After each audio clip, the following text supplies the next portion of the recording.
It's the most wonderful time of the year. I'm leaving. We can't lose any viewers when we don't have it. So. Well, this is true, but you can't say that because like it's already sitting at 7. Well, when I sung, it was at 0, so those people came in after they heard my Perry Como type voice. No. I think it just took a minute to catch up. National, we'll talk about the National. Well, or I should say, well, what's going on, YouTube world. Steve, Michael, it's been, like I said, it's just been a fucking everything, just a crumbling facade. So It's been a shit show. It's okay. You can say it always is, but I mean, it's magnified. I'm Dave, Vincenzo at some point, IRP 190. Last week in the description, I had 199. So I looked at that and like, that ain't right. We're not at 200 yet. That's fake news. So 190. The question is, are we actually going to make it to 200, or do we go into retirement by then? Nah. I guess we'll see. You just never know. Stay tuned. So, national chatter. Later. Yeah. No Neil. I've already got that. It's his dad's birthday, so he's out. I said after national, then we'll get you on for a more extended period of time when you guys aren't just like chickens with your heads cut off running around pricing, prepping. I mean, you're not just getting like, hey, where are we staying and what are we? You're running a whole multi-tiered, multi-person operation for basically 8 days. Because I know they can leave Monday, usually get there, do their dinner on Monday. It's not going to be the same Mexican place because they're in Cleveland. So I don't know what the stop is. Maybe we'll find out from Ryan if we remember that. But yeah, afterwards we can get them on, have them chatting, discussing. So hopefully get a little bit from Ryan tonight about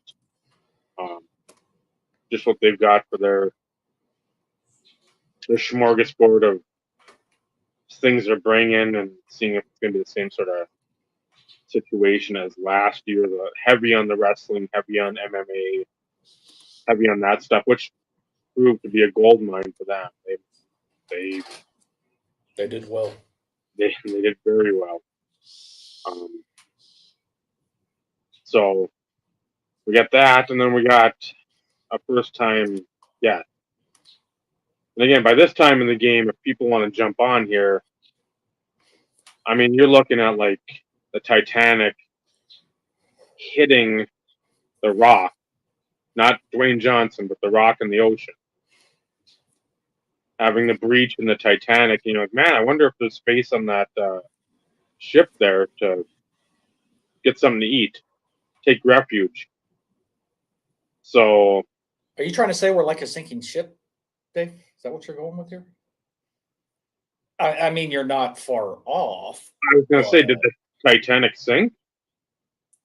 Pretty sure it did. Then I get that. Again, we take in a lot of water. Well, and we do fair warn people, you know, join the show at your own risk. Yeah. Join the show at your own risk. If you're hovering around like a milestone number of subscribers, that you could go the other way. Not this guy. Not this guy. I usually trend backwards, so I'll jump up to something. And then... So do I. So touche. Boats and hose. and hose. That is greatness, Michael. It felt appropriate for the conversation. Exactly, as Oh, jeez. the conversation usually spins down the drain. There you go. There's always something lurking somewhere. Speaking of lurking, I don't want to keep him much longer. No. Because he has been patiently waiting. This has been a few months in the works. Yes. And it's awesome to finally get him on. Before he jumps on, I do want to say a big congratulations for 2K subs. That's huge in this space. So a huge congratulations to our guest at this time,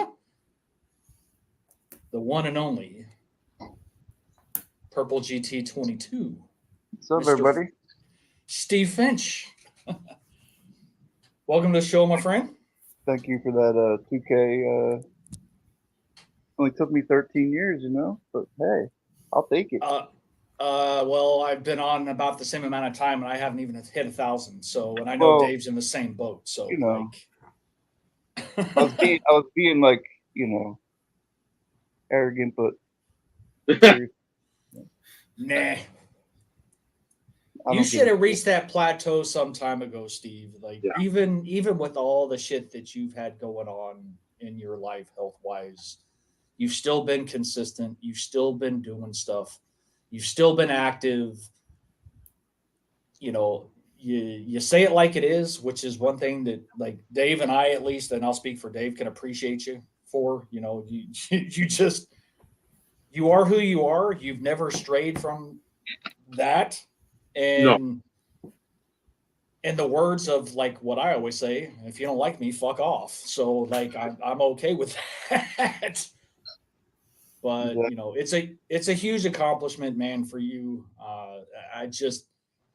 One of the old school individuals finally reaching that plateau puts a smile on my face. So like a huge congrats, my friend. I appreciate it, man. Appreciate you having me on, like, finally. It's been a year because remember last National, I was like, hey, can I get on the IRP?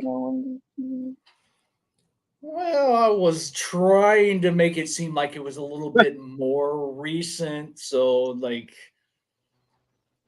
I'm the one. We've tried a couple times. No. I take all the blame on that one. No. You can't do that, Steve, because like your health comes first. Yeah. And like you have no control over when shit's gonna happen. Like, so you can't put the blame on yourself. Blame it on the bullshit that you're having to deal with. Blame it on the rain. Or that. Or the Titanic sinking. Well, that too. I wasn't sure if you guys could hear me or not, so I was like trying not to laugh. So when I'm in the lobby, can you hear? Yeah, when you're backstage, we can't hear you. Okay. You can hear us. Us, but we can't hear you. Which I think is still new to this shit. So. Well, it's for good reason, I guess, because it would be odd as we're sitting here having a conversation and we hear this random voice, but it's awesome to finally get you on. Yeah, man. It's awesome to be on. Like I said, it's been a long time coming. We don't really have it's national talk because national is next week. I'll let you tell the story, Steve, only because, initially Steve was planning on going to the National this year in Cleveland.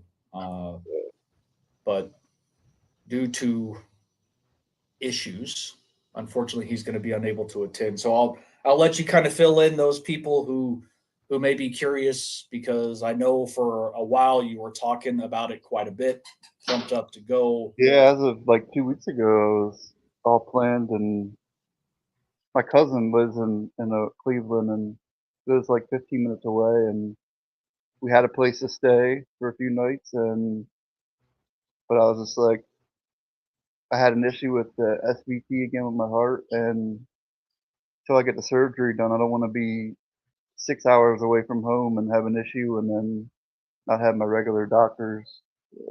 Mm-hmm. I get surgery August 7th, so hopefully after that, I'll be good to go. Shit, that's right around the corner, man. I can't wait. It's been long enough. Oh, and I'm sure, like, you've had your ups and downs and stuff, and that's scary times. I know a lot of us, you always do your best to try and keep people in the loop. Yeah. Which, you're a hell of a guy for doing that. But truth be told, if I'm up in a hospital bed dealing with the shit that you were dealing with, there'd only be a small handful of people who would know, and I would hope that they would tell everybody else. Like, Yeah.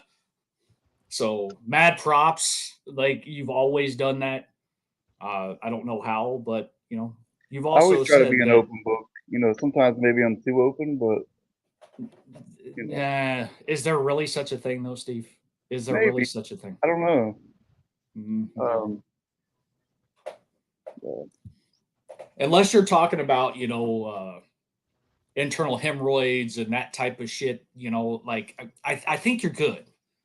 Like, I don't think people want to hear about that, but if that's one of their main This one issues, time, let me tell you, I was sitting out and I was Well, Steve, speaking of which, I'm going to have to say tonight's going to be different too, because it's going to have to be like, I'm going to call people by their last names.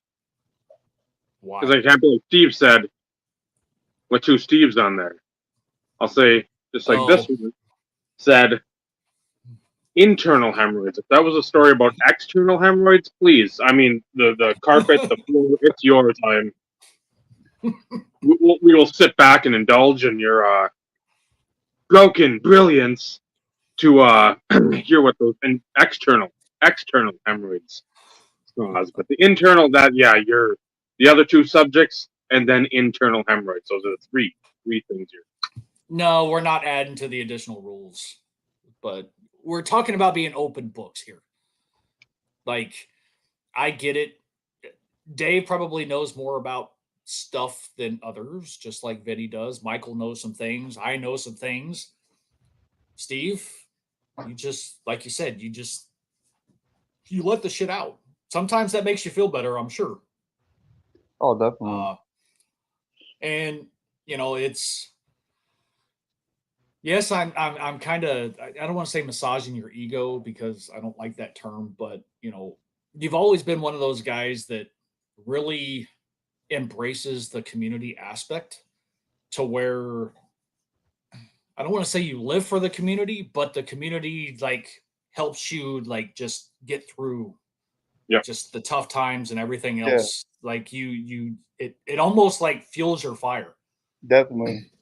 And not saying that it doesn't for any of us. That's not what I'm going with. Like, you vocalize that though. And you've had a rough journey, my friend. A rough journey. Yeah, it's been a little rough, but we'll get through it. Keep going. So unfortunately, no national. Any recent pickups? Any plans on doing some auctions in the near future, giving you an opportunity to kind of give you another platform? Not that you're going to get any extra people from us. We don't have a shit ton of people. But anything you got upcoming, anything you got coming in that you're excited about, anything along those lines? I got a few pickups in and I pulled them out, but nothing like crazy. And it's 90s insert stuff, so it's not that vintage stuff, so it probably wouldn't get much attraction. Well, we wouldn't let you show it if it was vintage stuff. Yeah. We like 90s stuff, so if you got it sitting there, show it off, man. Let's see. It's actually one just came in today.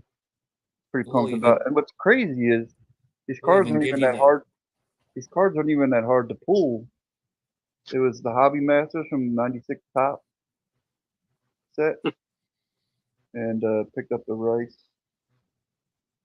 Oh, that's nice. But if you go on eBay and look for these, like go on a site, search up Jerry Rice Hobby Masters, this card for some reason doesn't pop up much. And they made a ton of them. It's a nice looking card though. Yeah, cool. And then picked up a 95 Bowman's Best refractor finally of Rice. Trying to work on the refractor run of Rice. Don't care about the grade.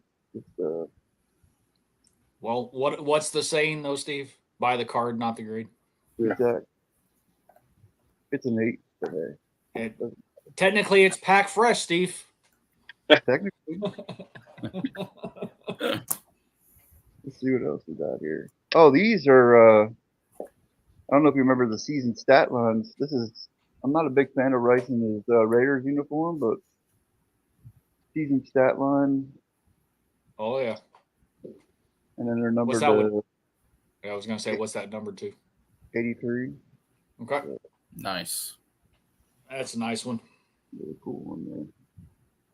I love that when they went to Donruss and Donruss Elite with that, like the Elite with the status and aspirations. Yeah. And then those were like you could get like a career stat line that might be like 812. That's a card you can find, but like something when you start going under 150, 100, you're like, ooh, that's a tough line there. So I love that. And they're so underrated. When I saw it for $25, I knew it was because he's in his Raiders uni.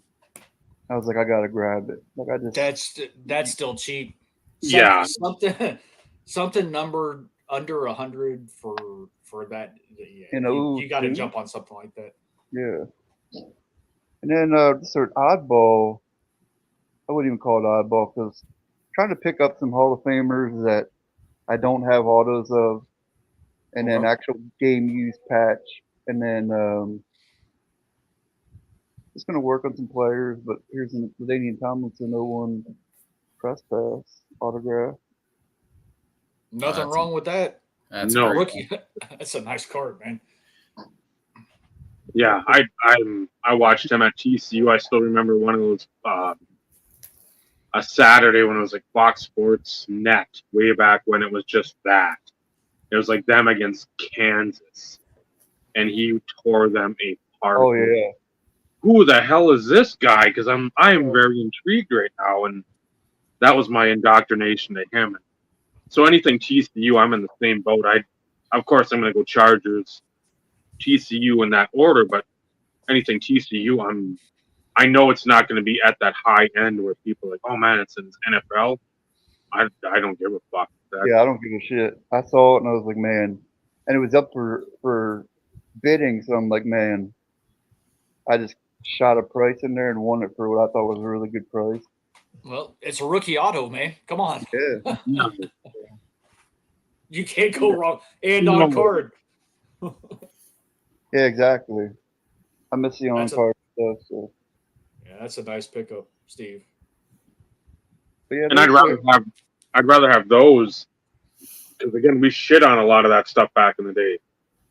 I hated the original Sage.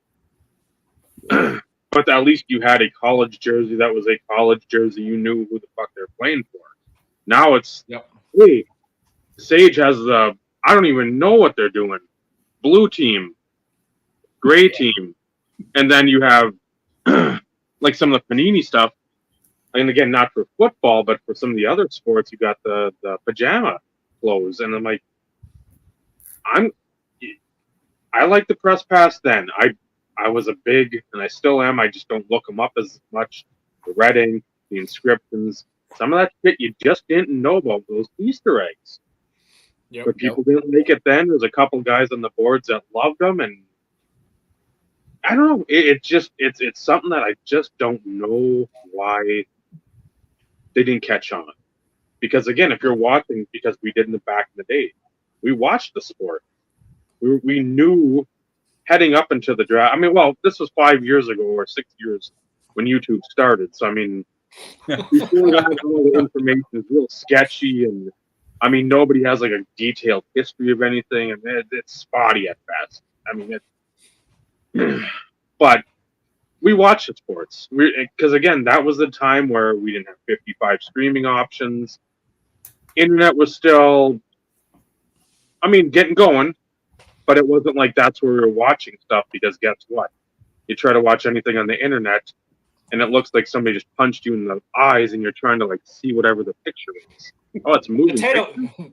You could barely Potato make out camera. what fucking card it was. Yeah, so it's just like I'd rather have that, and then anything they try to come out with now that has no logos on it just looks like a pretty much a generic jersey from like a sitcom or something that they didn't get clearance from like the NFL. They just have like a Cowboys jersey. You can tell it is, but there's no stars on it. There's no name. There's no number. It's just that plain jersey. So I'm like, anytime I can find those for a song, like the beginning of the show, I'm singing it. Well, you saw Topps Chrome football, Topps Chrome black football on the horizon. Mm-hmm. Non NFL licensed, but NFLPA licensed, which I said you watch. The minute they have the opportunity with the NFLPA, they're going to start producing non-licensed NFL products. Yep. Do you remember when Topps was on the way out the door and they made like almost, I think they were acetate cards, but they looked really cloudy and everything around it because they couldn't make cards with the logos on them. Yeah. I can't remember what they were called, but it was one of the last products they put out. But it looked like it was like a smoke design and the players coming out of them, but you couldn't see logos. I know what you're talking about. It was almost like they so it was kind of on the pipeline, and then for whatever reason they lost the actual NFL license, so they still tried to produce the product, maybe. Yeah, I don't know. I don't know what it was all about, but it was like Topps high-tech cards without the logos. Yeah, I know what you're talking about. I just can't. Oh, is it? No, it wasn't Clear Vision Panini. Yeah. I can't think of the name. Me neither. Because I never owned a card from it. Yeah, because 2015 was the last year of Topps. And like, truth be told, not like I went after a ton of stuff, because at that point in time, a lot of the products started having player worn garbage anyways. Yep. Because Definitive and Diamond both had player worn stuff. Yep. Actually, it wasn't even saying player worn; it was just saying authentic memorabilia. Yeah. Yep. And I think they even started that in 2014. I remember 5-Star saying that authentic memorabilia. Yeah, because I had a Julio patch and I got it and was all excited. And I was like, wait a minute, this looks like too shiny to be like a legit jersey. Mm-hmm.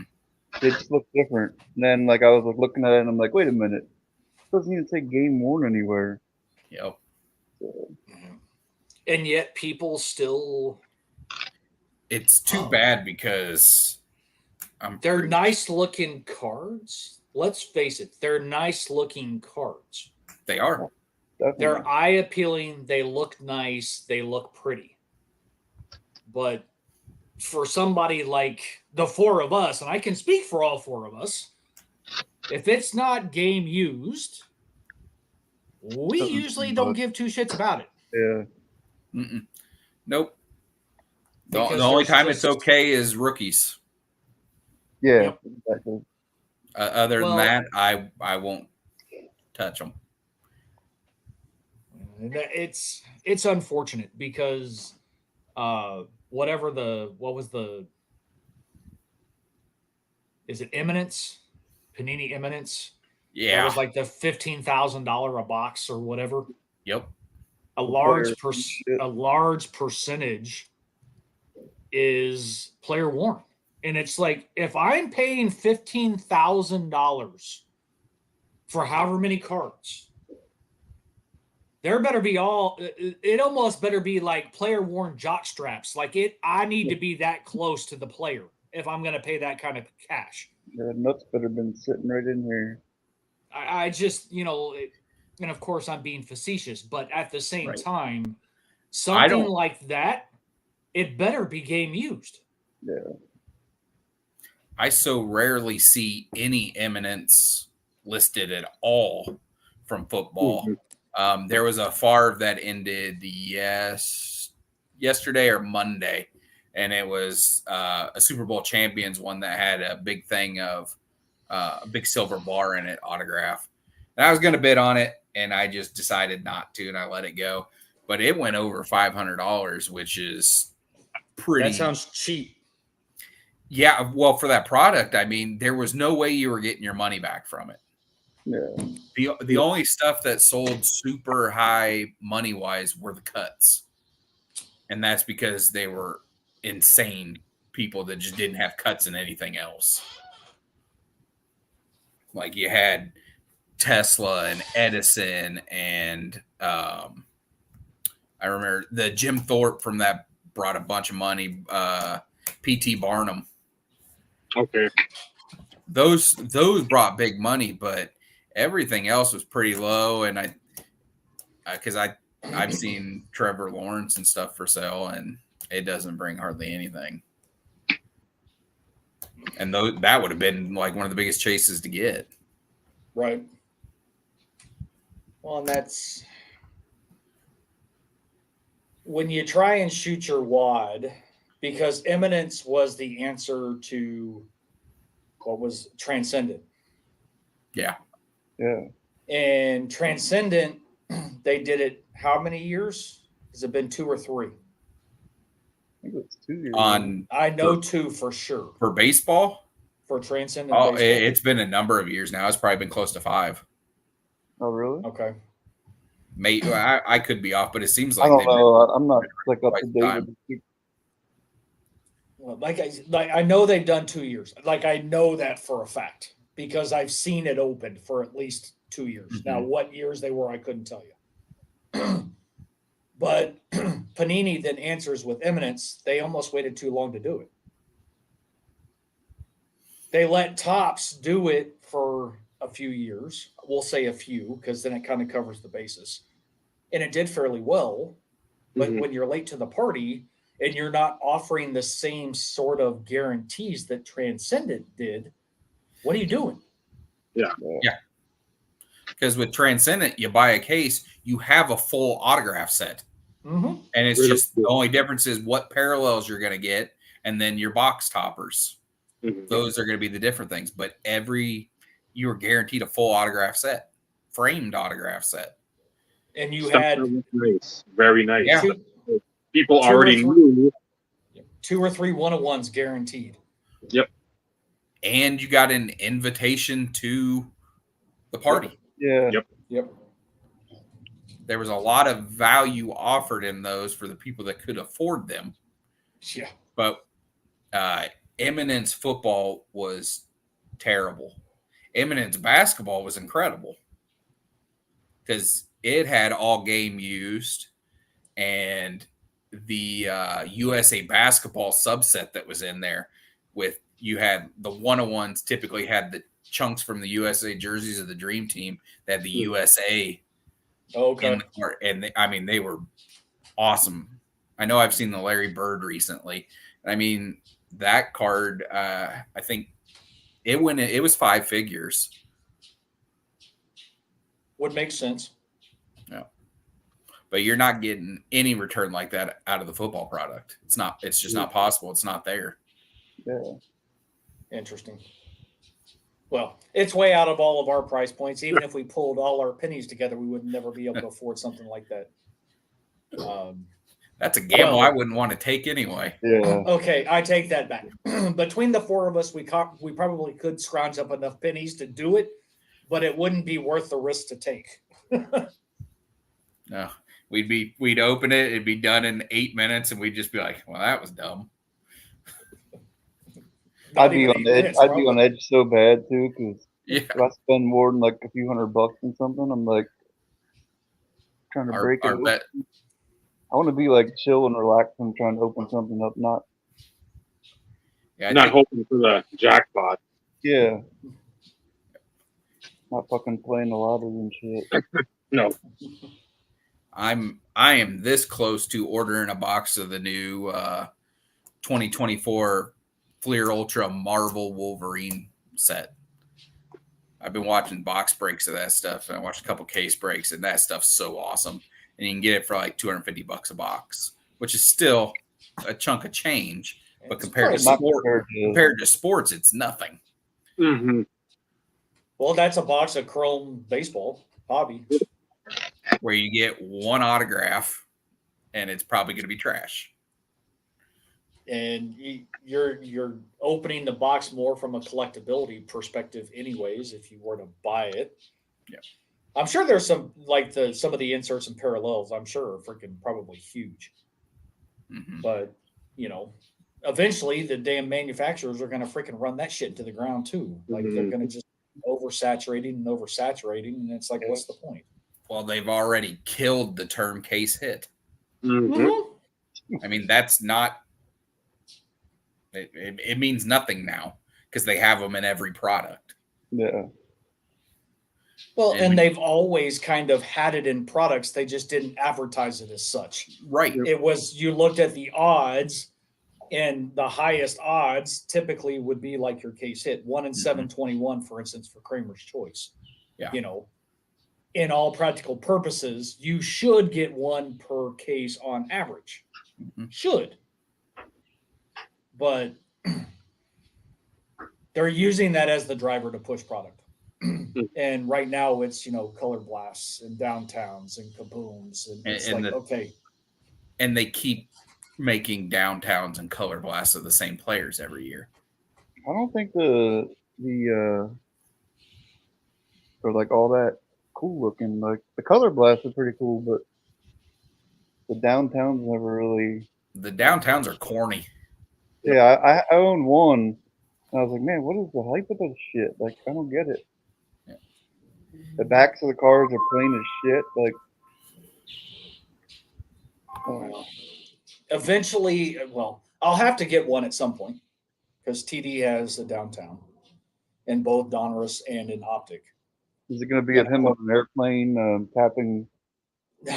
No, it's not. All I got to say is he's about to get paid. Yeah, that's fucked up, man. Wait till that footage comes out. Yeah, because somehow, shape, form, or fashion, somebody's got something.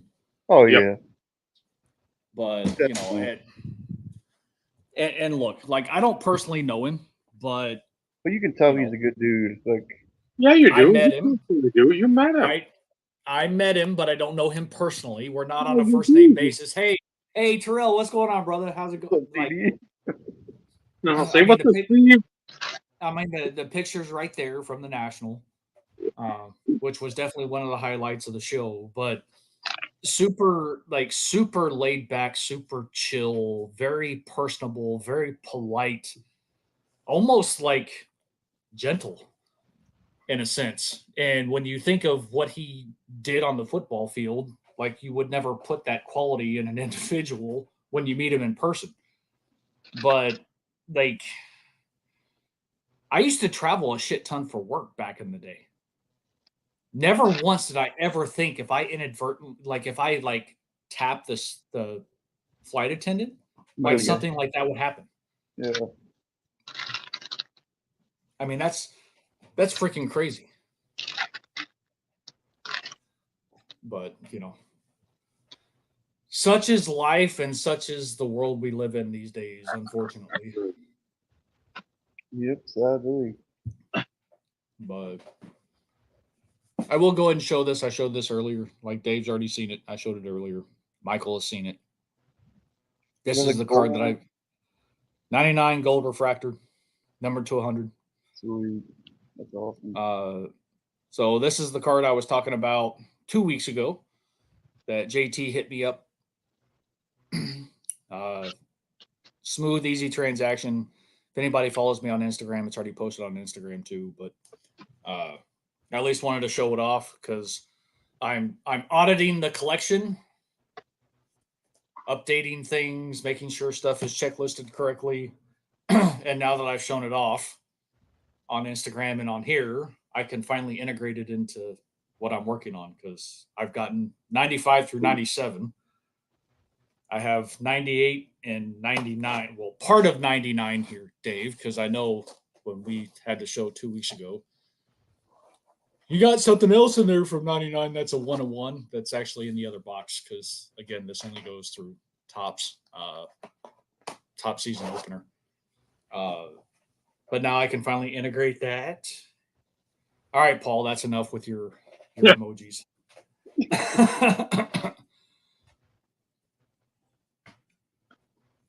So, yeah,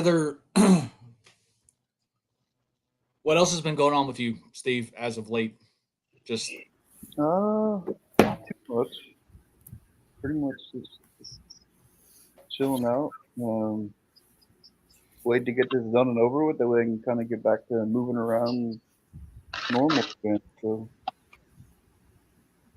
and it's been since May 2nd, I think it happened. So it's been fucking feels like an eternity. So, I bet. Yeah, it's been counting down the days. What you do? Well, we'll definitely be thinking about you. You said August 7th, right? Yeah. Well, make sure somehow we get an update. Oh yeah. Yeah, Heather lets us know, or you let us know, or somebody in the know lets us know. All right. Because you're getting like a heart ablation. Isn't that what it is? Yeah. Okay. Yep. Day surgery. Which is crazy when you think about it. I know. Like 10 years ago, it's been. Well, on the flip side, on a positive note, at least when you had your episode, they were able to figure out what was going on. They got a plan together. You were able to do what you needed to in order to get things in place and get it scheduled. So, like, A+ to the doctors in this situation. Yeah. Because, I mean, shit, who knows? You could have gone in and they wouldn't have figured out anything and consistently had additional issues until, like, it became emergency type situation. You know what I mean? Yeah. Well, it was going on for 7 years, so I was having off and on episodes, but never to the point where they needed to restart my heart twice with a adenosine, which, yeah. Basically adrenaline, almost. Literally, it's like they shoot it in, and it as quick as it goes in, it evaporates, and you flatline for 3 seconds. You start to feel like you're gonna pass out, and they're like, breathe, breathe, breathe, and you're just like, and then when you start breathing, your heart starts beating again, and yeah, so pretty wild shit. Yeah, it'd be scary. Then you go back into normal rhythm. Yeah, most of the time. Shit. So right. 99% of the time. Yeah. Well, hopefully after this gets done, you're back to say you're couches and shit. no more breaking elbows though. I'm too big for that shit now, man. I'll be fucking break my hip. Let's not do that, Steve. Let's not do that. The goddamn call an ambulance. What, babe? What's wrong? I've fallen and I can't get up. Yeah. I think I broke my hip. Your first alert thing, then. Yeah, don't try to do some fucking Hulk Hogan leg drop shit down there. Be like, hey, Hogan did it for 30 years. I'll try and right. Fucking my pancreas. And like, oh my god. My brother recently found my YouTube channel within the past, I don't know, 6 months. And he was going back through all my videos and oh my god, man. He's like, what the hell are you doing, dude? Like 12 years ago. I'm like, don't ask. I was being me. I had nothing planned, and Heather is like right here right now, and you hear me screaming in a room or something, she just thought, hey, you know, He's on video. He's doing something. must be making a fucking YouTube video again. Those were the good old days, though, Steve. Those were the good old days. That's the thing I lament about that now, because you'll see contest videos and all this shit, but there's never, you don't show your individuality, and you don't have to put yourself out there. You stay in your comfort zone. Hey, show me your 10 best vintage cards. Let's go over comps from the past month and see what the fuck this shit brought. Yeah. Jesus Christ, I've seen this shit fucking 150 times like this. Oh, man. I don't know what's worse, like half the YouTube content that scrolls through the algorithm, or what's on your local and world news. I mean, it's the same shit. Yeah, literally. Hi. People are like, I don't know. It's a bunch of parroting. That's all it is. Parrots. Oh, you got 3,800 views for that video. I'm gonna try this too, and if I can get half that, that's good enough. Shit, I was getting 100 views to break my fucking elbow, and I was happy, man. Like, I wasn't asking for no goddamn.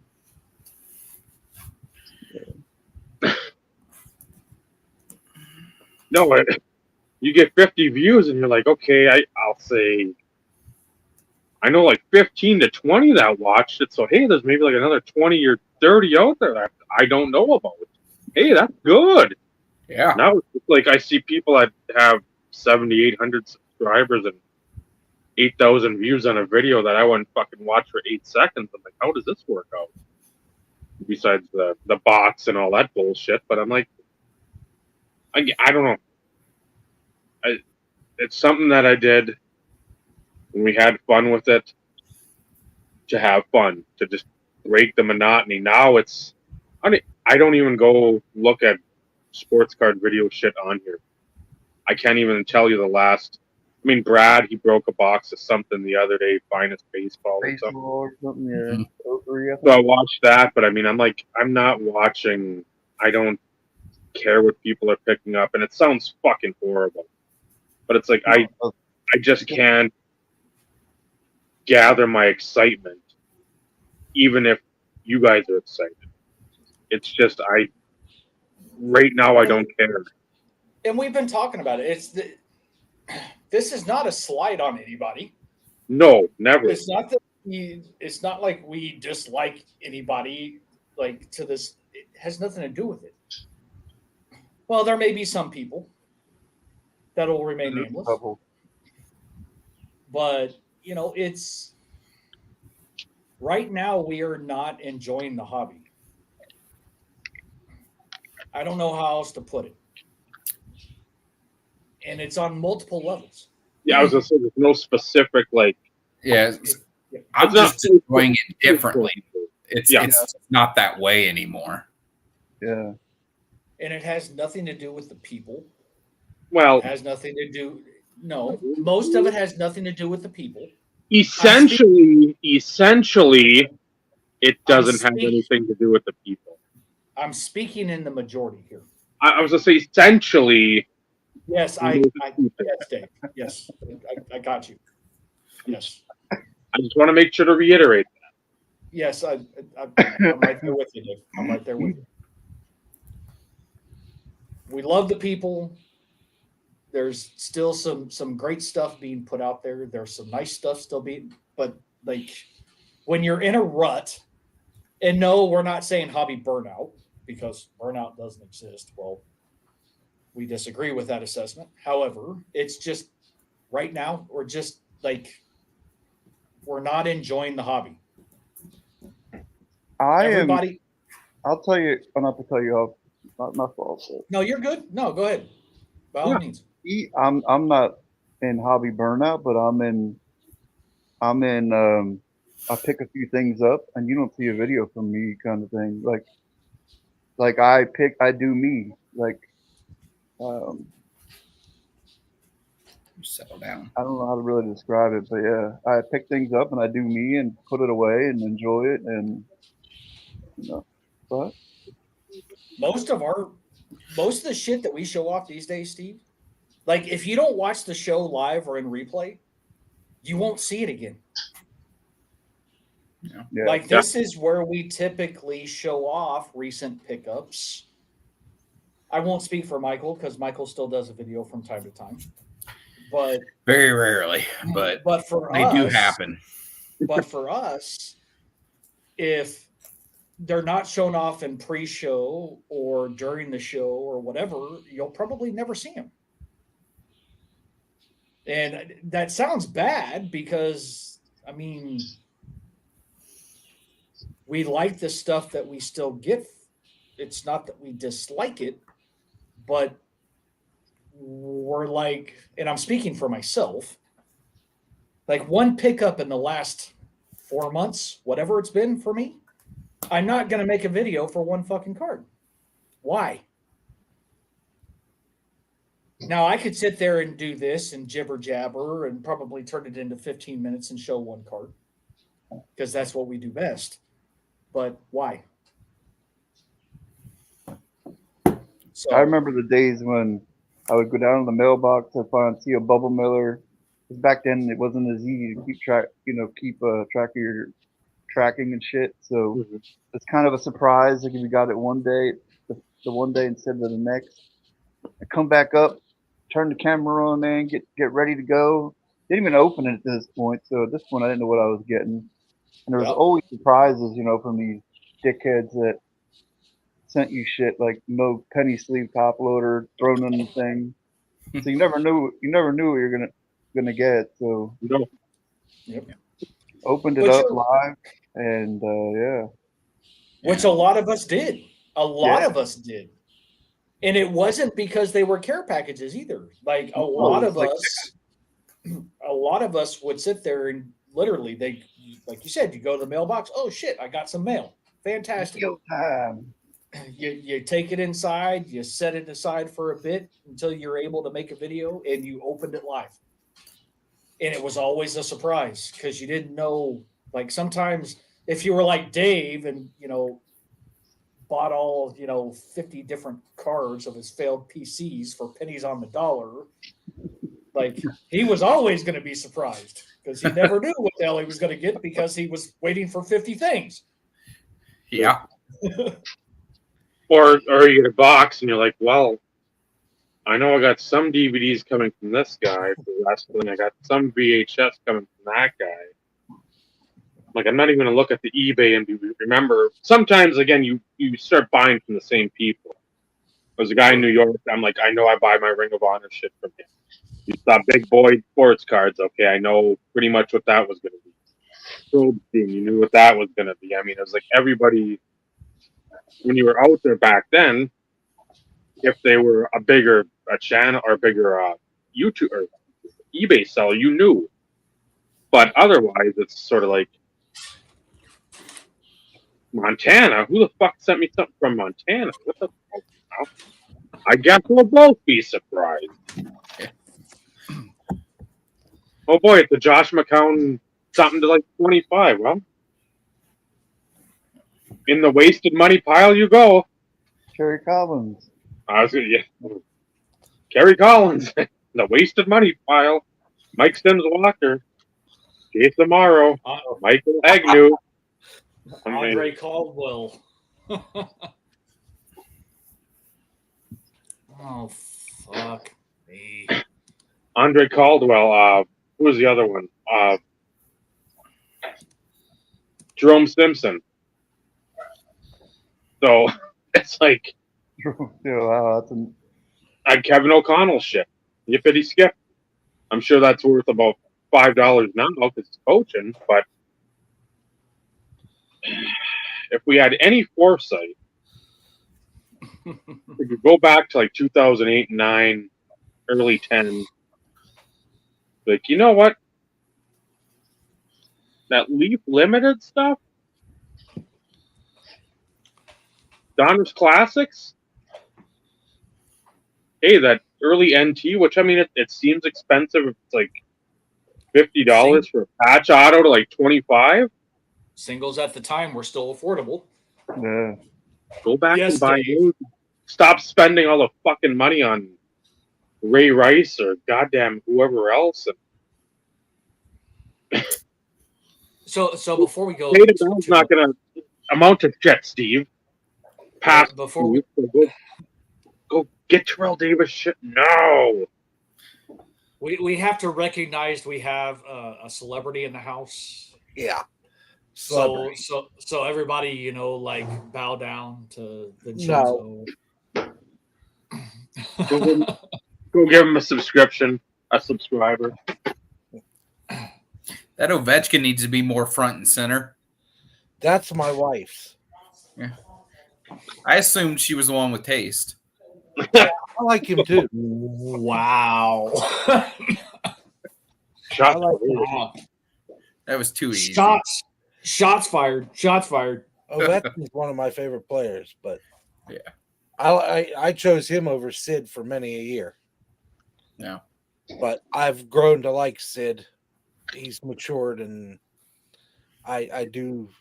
It was hard to give up the fact that Lemieux was the captain of my team, and it was hard to see somebody else take the reins. So, yeah, that's gonna be me with Jordan Love.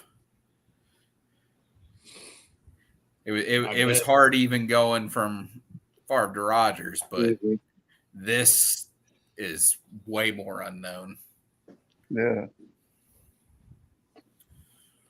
No, the reason why I gave Vinny somewhat the spotlight. did I clean my office and I'm shooting down here for the first time in like 2 years? No, that wasn't that wasn't the reason. It's the first time I've seen it. Most of this stuff is Meredith's, Michael. Oh yeah. Everything behind me is hers, but all the Steeler helmets are hers. The bat's hers. That's a Lance Parrish bat. That's a Lance Parrish ball. She's got the helmet upstairs, and she's got his glove upstairs. Nice. Mine's the Lemieux jersey, and that Lemieux right there, the autographed Sports Illustrated. And nice. I still got a bunch of crap I'm going through. So, but it's better than what it was. I could walk in here. Yeah. No, looks good. Again, Vincenzo was interviewed by our good friend Jeff Morris, and the interview has since been published on Sports Collectors Daily. If you'd like to go check it out. Oh, sweet. Yeah, that was cool. I did read it. I did read it, by the way, Benny. I read it the evening that you sent the link. I tried to read it, but then when I did, I'm like, I already hear enough from this fucker already. So. That's a lie, Dave. That's a lie. But no, it was a good read. But then again, like, Jeff's a fantastic writer, anyways, and that's not me kissing his ass either. He's a damn good writer. I just type everything in one fucking line, and I will say though, on reading the article on the cell phone didn't format very well. No. So I if anybody goes and reads it or checks it out, it's on Sports Collectors Daily. It's an article about Paul Skeens for anybody who's interested, written by Jeff Morris, who is a big contributor to our channel and a very good friend of the show. But he interviewed Vinny as it pertained to Paul Skeens and what he's done for Pittsburgh. So a really cool opportunity for him. Cool to see it being published. I would recommend reading it on a laptop or on a computer, because like on the phone, it does not format well at all. I thought it wasn't bad. yeah, I'll check it out. And I'll send you the link, Steve, because I have your cell phone, so I'll shoot you the link so you can read it. While I think about it, I'll do that now, because if I don't, I'll fucking forget. it's just cool talking to Jeff. He offers such a different perspective than so many people, and if you read that article, that one that he went to the hands-on thing for the New York Yankees, you want to talk about true collector getting it in the feels. Like, it'd be like you going to friggin' its house, TD's house, or Michael going to Clay's to Lambeau and getting a personal tour by Clay. You get to touch all the stuff that he did, the Mantle stuff, the Ruth stuff, and just his demeanor. I mean, he even talks about how he was shedding some tears, and I was like, see, that's what it's about. We don't collect this for money and all the other jazz, which is nice. Money's good, but So is jazz. yeah. If you like jazz. Or jazzercise, R.I.P. Richard Simmons. Yeah. R.I.P. a lot of people. Yeah. A lot of fucking people have died this past month. Shit, this past week. R.O.P. Shannon. Yep, Shannon Doherty. Yeah. Richard Simmons. Brenda Walsh was gone. That was terrible. Yeah. Jacoby Jones. Dr. Ruth. Yeah, He was like 800, so I mean, the guy who played the kid on Alf, he was found dead yesterday or today, I read. So it's like, holy shit. The dude from Hill Street Blues that played he was on Hill Street Blues in the 80s. And where else was he on? Oh, he was Doogie Howser's dad. Oh, yeah. Okay. That dude passed away. He was in his 90s. At least some of these people are making it to 90. Judas Priest. Well, I mean, you look at Shannon Doherty, I mean, that was breast cancer. So, She was really fighting it a impressive. long time, I think. Yeah. She's been fighting it for quite a few years. Oh, that chick from 33 that died from Street Outlaws? Can't say I read that one. But yeah, Paul. Dave mentioned Dr. Ruth. But like this past week, it's been like every time you turn around, it's like, what the fuck? There was a drummer in one of the bands from the 90s, early 2000s. I forget who it was. well, Creedence Clearwater Revival. Crazy Town lead singer. That was 2 weeks ago, I think. Yeah, that was 2 weeks ago. Yeah. Dave. Oh.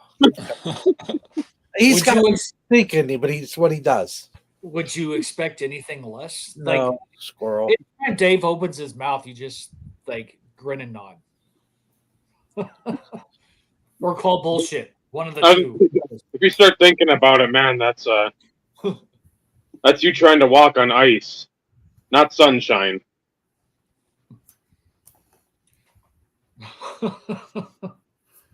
Oh, jeez. Sometimes the shit that happens. I'm glad you didn't make it in the Pointer Sisters.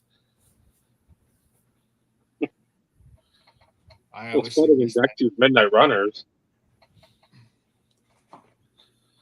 It's about as close as you get with like Bruce Springsteen and John Cougar Mellencamp, a Christmas episode. How did you not know Glory Days was Springsteen? Me? Yeah, you. I thought it was Sting. he brings a third guy into the ring. Literally into the ring, exactly. Because I thought it was Sting, Steve Borden, the actual wrestler.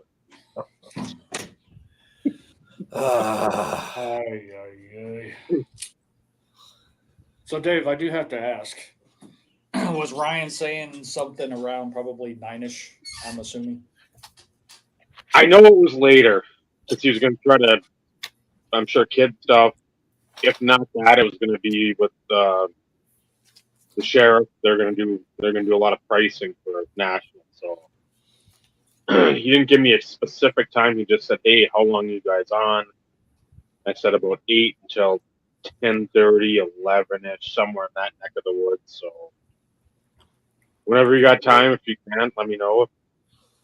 Not that I can see any message, but still. Well, that's the reason why I was asking, because usually it's 9-ish for him, because Yeah. around that time, that's when the kids go to bed and stuff. So, so I was trying to make sure I could pay attention and catch him if and when he shows up and backstage. So,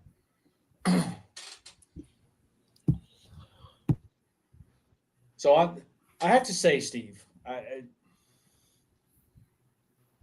and the only reason why I knew you were going to national initially is because Joey texted me, thinking that I was you. Oh, really? Yeah. Wow. And I had to tell him, I was like, I think you meant to send that to Purple GT, Steve, because like you've known not going to Cleveland, so like Yeah, it he's was like, supposed oh to be Brad and Joey, and then I told Brad, I was like, way ahead of time, like, I think I'm gonna kind of back out now while, like, it's not a month that, and then I was like, you know what, I'm gonna go. I'll just stay for like 2 nights. And then this happened like a week ago, and I'm like, you know what, fuck this. That shit happens there. yeah, that one, like you said, not being there with your doctors and everything, and having the added stress of not being like at home, like near your people. Yeah. It's not really Well, that. It's kind of like the, I don't know, I don't want to be at the show and then have some shit happen and,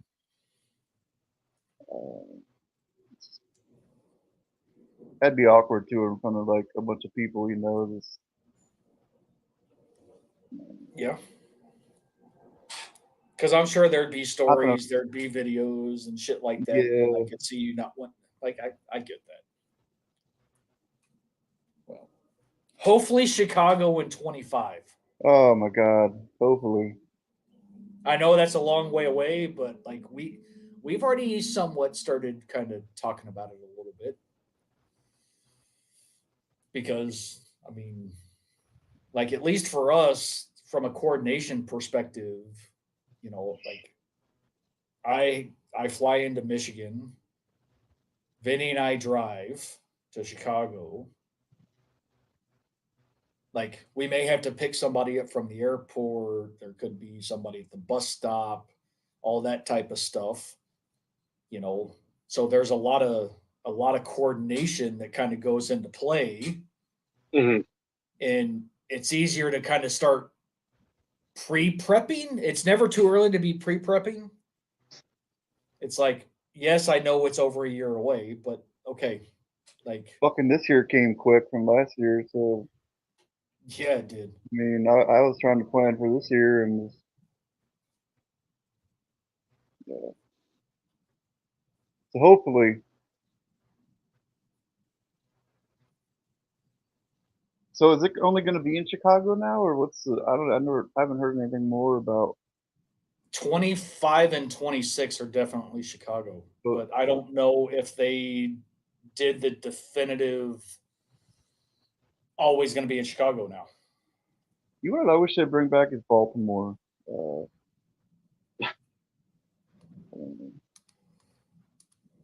Is Not that that is that the last national you've been to, was Baltimore? no, I was never to a national period. Oh, see, I thought you went one year.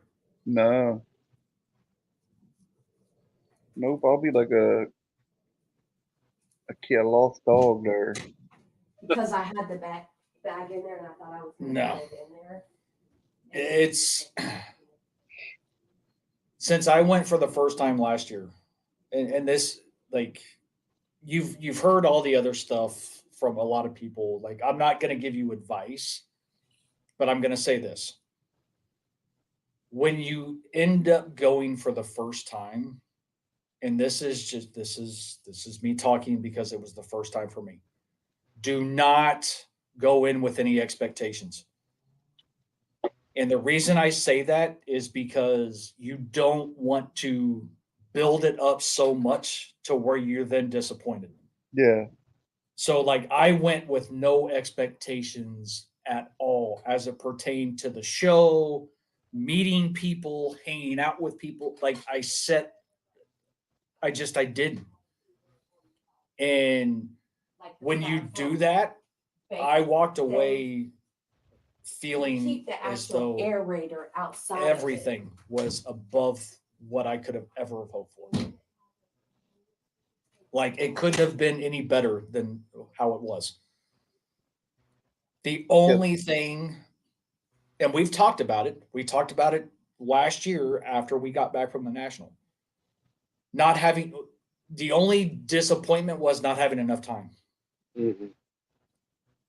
You know, being able to hang out with other people that we missed, or, you know, going to a few other restaurants type situations. That's it. That's my biggest thing. It isn't even about picking things up. Obviously, it is a little bit, but it's more meeting people, but I'm worried about missing them people. You know, you finally get there and then you miss them. But, Well, that's the hardest part, because, you know, Chicago was huge last year. And although we got to see a few people in the lobby at the show, if it wasn't for the quote unquote pizza party, we would have missed out on seeing a lot of people that we wanted to see.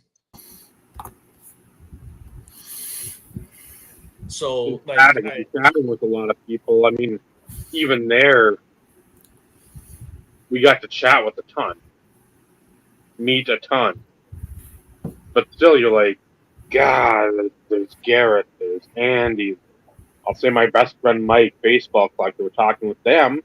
You guys are talking with other folks across the room, and I mean, we didn't even fucking know Beckett was there. I would have taken a picture with Beckett for nostalgia alone. I don't. Again, nothing that he says now is going to sit there and direct me one way or another collecting wise. But again, 13-year-old me, yeah, thinking, hey, I'm going to meet the motherfucker that this magazine's named after, who created it. No, that's fake news. More fake news. So but again, that's when Floating Head and his like gang, they were all there. So that was like, we saw that, and it's just like, let's go to the corner like we should, because that's where we operate best. Yep. And then if people want to chat with us, they can migrate over. And again, you saw a lot of people. I had no clue who they were. It's not I still don't. But I mean, I saw a few faces. I'm like, okay. Like we said, there's like, oh, I know that's a Sammy Thunder. I've seen that guy because he's taller. I know that. There was another guy, and again, I don't remember the names. I think it's like a Clemente collector. That could have been. And I'm like, that dude looks familiar from some of this other stuff, like Orlando gets wrapped up in, or Stu Scott, and like I've seen some of that stuff. At the time, I can't watch anything now because I just, like we mentioned earlier, just don't care. Not because of the people, just because of like life. So you see them and you're like, I know him, but you get a lot of those looks. You're like, you look Something. familiar. Go nowhere.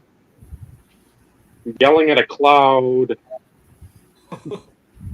Being belligerent, like a hockey oracle. Foul mouth, loud. I mean, I don't know who that would be, but I don't either. you notice people. Sounds like fake news. Team Schmedium. What was that, Steve? I'm just bummed I won't get to meet Mike Petty. Well, I mean this in all honesty, is you were going to you're blowing and going. Like, I shit you not, like nonstop. And by the time it's all said and done, you act like you wish you had more time to spend with people. Yeah. Because it goes by so fast, and there's so many people, and there's only so much amount of time you have to have conversations with certain people. And then you feel bad when you get to say, hey man, what's going on? Nice to meet you. And that's the extent of your conversation when you really wanted to have more of a conversation. So, like, you're probably not going to hear that from anybody else. But as a first-time person going and experiencing it, hoping that you get a chance to do it, I'm giving you a bit of information that you may not get anywhere else in that situation. But go in it with no expectations, because then you can't be disappointed. And if there's certain specific folks you want to have some conversations with, to chatter with more than just like the hello, how's it going, how's your show, how is this, blah blah blah, and then it's basically speed dating to the next collector that you get to talk to. Make sure you, again, not to promote those folks like our good friend Mike Baseball Collector, but that setup or whatever of the Thursday night meet and greet type situation, it is good to go there because you will see a lot of familiar faces. Maybe not everyone, and that's fine, but you'll see a lot of folks that you'll be like, hey, there's Brad, hey, there's Ed, Mike O, Victor's rookie card guy, Loading Head. I mean, no matter if you like them or not, at least you're like, hey, I know some of these folks. I'm amongst the people, my peers. Yeah. At whatever level, it's like I know them. So you're not just going into like a strip club and from the ghetto, and you're like, man, this is the wrong part of town. So, and you have more of an opportunity to converse with them at those situations than what you do in passing, like at the show. Because that focus, the focus for them will be, this is the focus of here. This isn't like, hey, I've come to a trade night. I'm gonna try to like recoup funds or push something. It's, you're going there again for fellowship, basically, to just converse with people, chat, and again, get like a round table of 6-8 guys and just listen. Let's just go around the table and just go where the conversation takes you. Yep. Have a few beverages if you choose. I mean, that was a blast. I'm glad we went to that one instead of trying to go to Friday. Yes. It's Friday. Miko and the other dude, isn't it? Yeah, the trade night Friday, the Filmington Mike O deal that got shut down because it like spewed out all over the place. Not saying that, like, I mean, we didn't shut down the pizza party on Thursday night. We were there for almost 3 hours, I think. Yeah. And I think and the only reason why we didn't like shut it down, so to speak, is because we had an hour drive to where we were staying at. Yeah. Now everybody else is pretty much kind of right there. We aren't. And for 25, we're not going to be, it'll be the same thing. So, like, whoever's driving has to be cognizant, one, how much they have to drink, first and foremost, because, like, let's be real. And then two, you have an hour drive. And our drive after, like, waking up at 6 o'clock in the morning and driving at, 11 o'clock, you're pretty worn out by that time. And stopping at Walmart. And I'm speaking for myself because I drove last year. I was gonna say, you could speak for all of us, because I mean, we'd be up, some of us till 4 in the morning chatting, getting up at like 6:45, 7 o'clock the next day. Well, later that morning, and by Friday, and that was 2 days in. It's, I'm not used to this, and then Saturday comes, and like, Yeah, I'm almost. Yeah, we're all we almost didn't have to dead. meet like Brad and Scotty Tradition Scott like 11ish, and like I can sleep. I mean, I want to go see everybody, but whew, I'm struggle busing. When you're go go go go go, I mean, I didn't put on as many steps as I do at work, but we stood a ton in that entry. We were camped there quite a bit, like the chatter, and then hey, we have to go over here. Okay, Benny and C are going over there. They're gonna get soccer. They're gonna get some Pokemon or something. They saw that table. Bob Joe went their way. Like it just Bob, you just like pulled the string on him, and there he went. Joe's like, I'm gonna go in the turquoise area, the turquoise carpet area where the hockey cards were at, and we never made it for TD. It's like, again, you have a plan to a degree. It all goes to the shitter. Again, unless it was like the TD thing, we knew we needed to be there for that. We knew we needed to get to the trade thing or the get together like 6:30 or whatever. Yep, the Thursday night deal. But other than that, it was just like, hey, we got to see Ryan. That's the first. We got to go over there, see Ryan, see what he's up to. So, Portobello's with Ed, you know. Yeah. So it's all just kind of giving you an idea of what the possibility is. Like we went in with no plans, and like Dave said, the only thing, like for me, the only thing that was definitive was the TD picture was at whatever time on Friday. Was it 1 o'clock? I'm telling you, I don't even remember now. I do. But that was it. Mm-hmm. Other than that, there was really no plans. It's like, okay, you kind of go with the flow. Yeah. And, you know, Ed wanted to go to Portobello's. That was like on the list because we had talked about it. We didn't know what day it was going to be. And, you know, we chatted on Wednesday and he's like, hey, let's just meet there at whatever time on Thursday. Yep. And so we left our resort and we met him at Portillo's. So like, and if you want, pizza from Vinny, where's it at? What's the name of the place? I have no idea, but damn, it was good. You know what the place I'm talking about because we brought it home to your wife. Oh, Giordano's. Make sure, and I'm not exaggerating, because so many people go during the National, you better make reservations like early. Yeah. Because if not, you're not going to be able to get a place. Yeah, we tried to get in, couldn't get in. That's not specific to the National. It's like that all the time. Yeah. Giordano's, Geno's East, Geno's West, those places, in order to get into them, you're going to have a reservation. Yeah. When I used to go to Chicago for work, only place we home run in, which Stokes talked about, that's the only place I didn't need reservations to get in. And they have thin crust tavern style Chicago pizza. That shit's amazing. Amazing. I love tavern. Oh, there's a place just like less than a mile from my house called Fitters that do tavern style, and I freaking love it. Yeah, it's home run in's legit.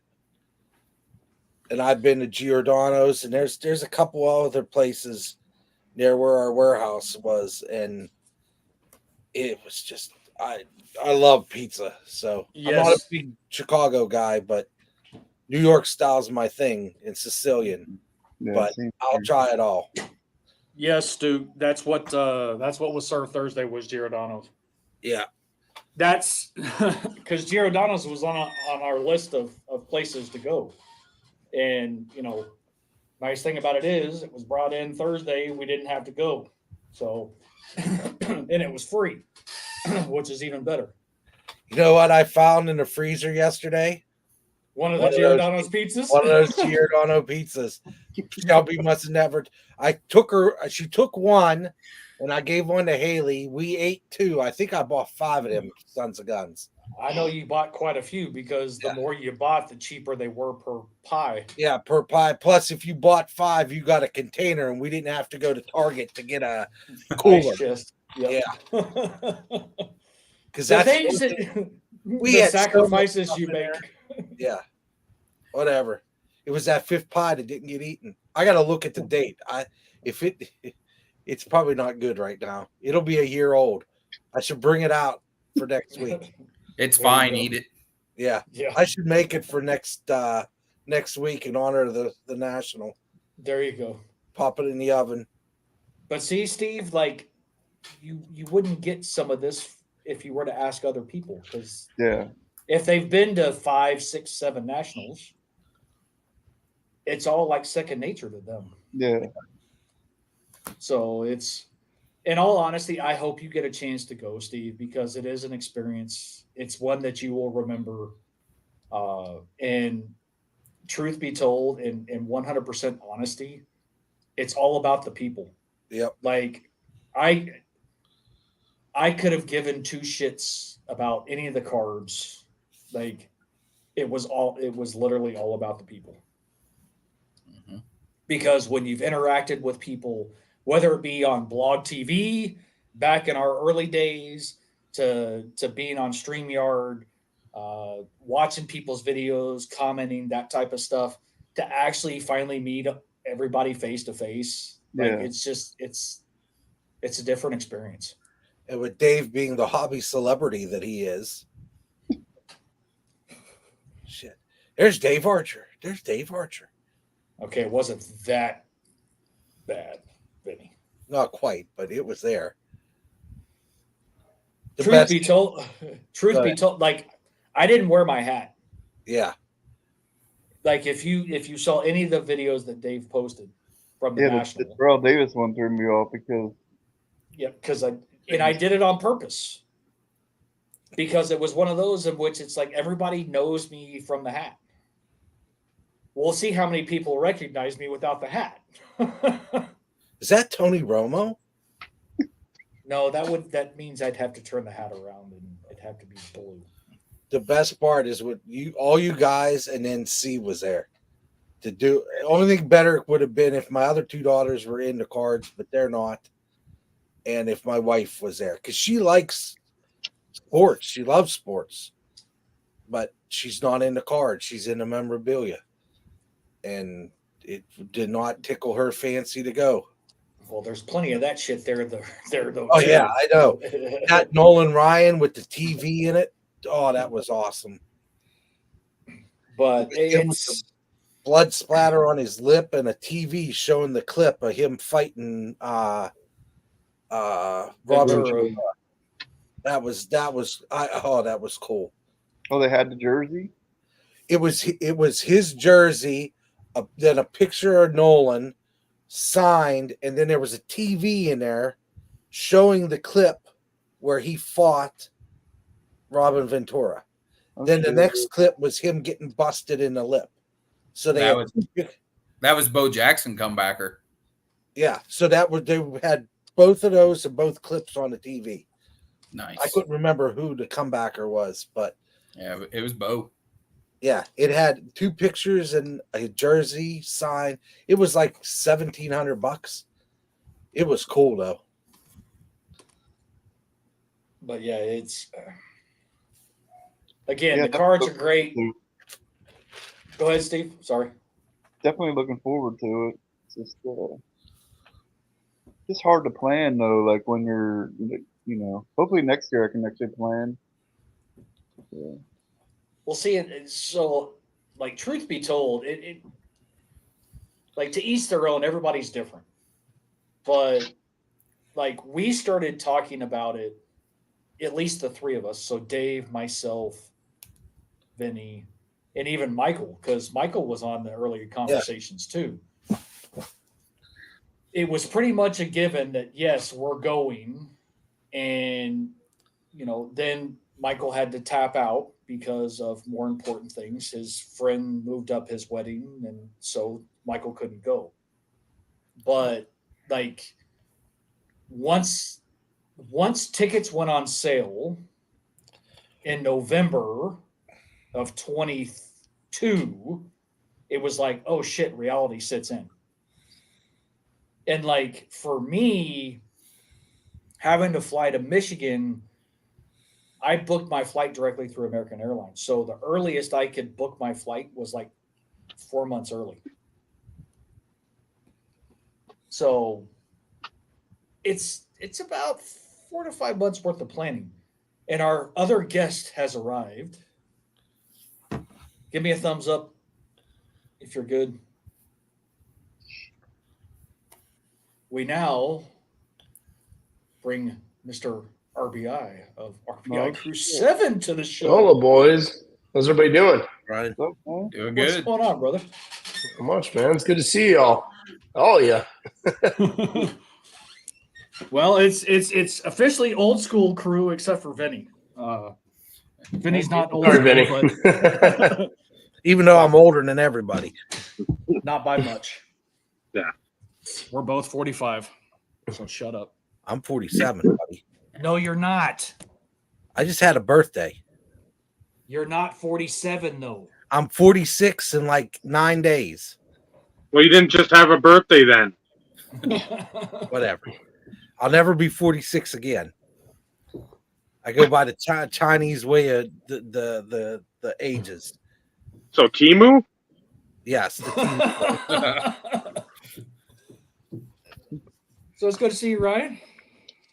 Good to see you guys too. Sorry, I had to get the kids down, and I've been going at it for 2 days here, and then I've been prepping all last week. So I'm gonna be asking. I'm coming under the weather, and I'm exhausting. So like I told Dave, I was like, I probably got 20 minutes in me, man. I'm literally going right to bed after this. I just got my kids down. I'm like, oh, that sounds so great right now. I just mentally I'm drained right now, but we're getting there. It's coming together. The floor is yours, man. Give us an update. What's the plans for next week? What are you bringing? What do you think you're going to see? Like, hit us. Yeah, drop the knowledge. Yeah, dropping it. I gotta gather my thoughts here. Okay, so yeah, we'll have 2 booths this year, kind of like we did last year. We think we can get out about 22 display cases safely. We're gonna try to bring like a side back table to get out maybe 1 or 2 more in the wrestling because our focus has been wrestling. However, we're going to have a little bit of everything. John Yates, the sheriff's been here since Monday night, and we have been pricing machines on everything except WWE, which I did going into this week, and I got a little bit left to do. But for the most part, we're not going to hit it on a guy like Trevor Lawrence this year. We got a few quarterbacks to sell that we think will be hot, but we really went out and bought a bunch of rare baseball knobs, cuts, things of that stuff. We're looking kind of for the rarest of rare, game used, old school things that you just don't see anymore. But on top of it, we're going to have, you name it. I even going to have a decent hockey case, which is shocking for me to say. But we're going to have a little bit of everything: football, baseball, basketball, hockey, mixed sports stuff, non-sports, a lot of wrestling, and yeah, it's been a lot to get to this point where it's all coming together. It doesn't look like much in the first couple of days, but by the end of the day, the dust settles. We've got 1 more full day and night tomorrow pricing, and then we go into Friday. We'll price for about 3 to 4 hours, and then I'm going to take a nice weekend vacation to Michael will know this, look at the Ozarks with my family. Is more of a spend a couple of days with them, clear my head, don't look at a card, and come back Sunday and then hit the road Monday. So that's where we're at. Where's the spot Monday? Because I know you guys in Chicago, it's that Mexican place. That's usually yeah. So I've only been to Cleveland twice. It was 2014 and 2018. So the last time I was there was 2018. We really, because we all know this, Cleveland is the venue is here. Everybody else is around it, and we're staying in a town called North Olmsted. I was recommended by Andy Albert of IndyCar Exchange and a couple other people. They said that's got nice hotels and a lot of food within walking distance. So I think it's only 10 minutes from the venue, which is nice. So we don't have any plans. The drive for us is 8.5 hours without stops, and we lose an hour. So we're going to do it all in one day on Monday. I don't think we'll get to town until, late evening, early night, whatever. And then Tuesday is early dealer setup day. We'll get there about 10 o'clock to set up, get all that done that day. So we get, kind of Tuesday is more of a nice, relaxed night for us. We don't have any plans, which is good. Monday, we're just going to wing food whenever we get checked in the hotel. So we don't really have any destinations. But besides that, we have to be to Panini Directs Party Wednesday. Left Thursday wide open this year, which is nice. Friday, I'm going to the Main Event Wrestling Trade Night, which we are co-sponsors with Sports Card Junction with Adam Gelman, who puts it on. This is going to be the big, quote-unquote, from my understanding, 50,000 square foot massive room where they're going to allow everybody to trade at inside the venue. From my understanding, we're going to be sectioned off in the main event. So we're one of the lead sponsors. So we're going to be there Friday for probably a couple hours and then head out and go to dinner because we're going to be at the show all day. And then Saturday, we're having a little gathering at a restaurant in our town area with some people. So are any of you guys going? I haven't talked to any of you guys. No from me. No. No. This year, no. Cancel it. No. So solo. No, we're already planning Chicago 25. Yep. 26 and 27 because they're the next 3 years. Well, 25 for sure. Like 26 and 27 are a little bit too far off. But Chicago 25, we've already kind of started. The Chicago show now. It's almost turning into it. Yeah. Which is, it's better. It's centralized. I love it because it's only 4.5 hours. Michael, it's a lot easier for him to do as well. What's it, about 5.5, 6 for you? It's right about 6.5, I think. Okay. Yeah, because you're a couple hours away. Not Knob Noster anymore. Low shipping to Knob Noster. No, I saved about 40 minutes by not being a Knob Noster anymore. Knob Noster. But how you been, man? How you been? I haven't talked to you in forever, man. Life. Yep. I go to work and I come home, and that's about the extent of it for the most part. But life. In an occasional Wednesday showing or Tuesday showing that we. Yeah, I show up on the podcast from time to time. Awesome. June was not a good month. There was too much going on, and it seemed like everything that was going on was every Wednesday. Yeah, it's summertime too, man. Everybody's got everything going on. Yep. So we're kind of hoping, like we're initially revamping plans, at least Vinny and I, because like I'll fly into Michigan and Vinny and I will drive like we did last year. And the whole plan is to actually get to Chicago like on Tuesday. Okay. So like if you could hold off maybe and do Maria's Tuesday, we can. I will do Maria's Tuesday. I will do Maria's. Tuesday's always wide open because we get in on Monday. So Tuesday's always wide open. We could definitely do some Maria's. I would rather do Maria's early in the week because it just gets chaotic throughout the week. I'll be there in November, so you definitely know I'm getting some Maria's. But yes, I would love it. If you guys could get there on Tuesday next year, definitely worth it to get that one night. Tuesday's one of our favorite nights because it's the calm before the storm, we call it. Mm-hmm. And it's just, because Wednesday's such a long day. We're there probably 9, 10 in the morning until 7 or I can't remember. I got a dinner at Tops at 7:30 on Wednesday, and then I have a Panini party out, Panini VIP party from 9 to 11. So I'm going to have to bounce from there to there. I don't even know what time the show ends on Wednesday. I didn't even look. If it's 8 o'clock, I got to leave early. So I'm like, I haven't even figured that out yet. So well, see, and that was the thing. Like we drove in on Wednesday last year, and it was one of those in which it just. That day like felt like freaking forever. And truth be told, I was dog tired afterwards. I mean, I was dog tired. So it's like, okay, screw it. I'll fly out a day earlier and then we'll leave a day earlier to where like we can settle in, we can even go in and having dinner or whatever. That's not a big deal, even after the 5.5 hour drive or whatever.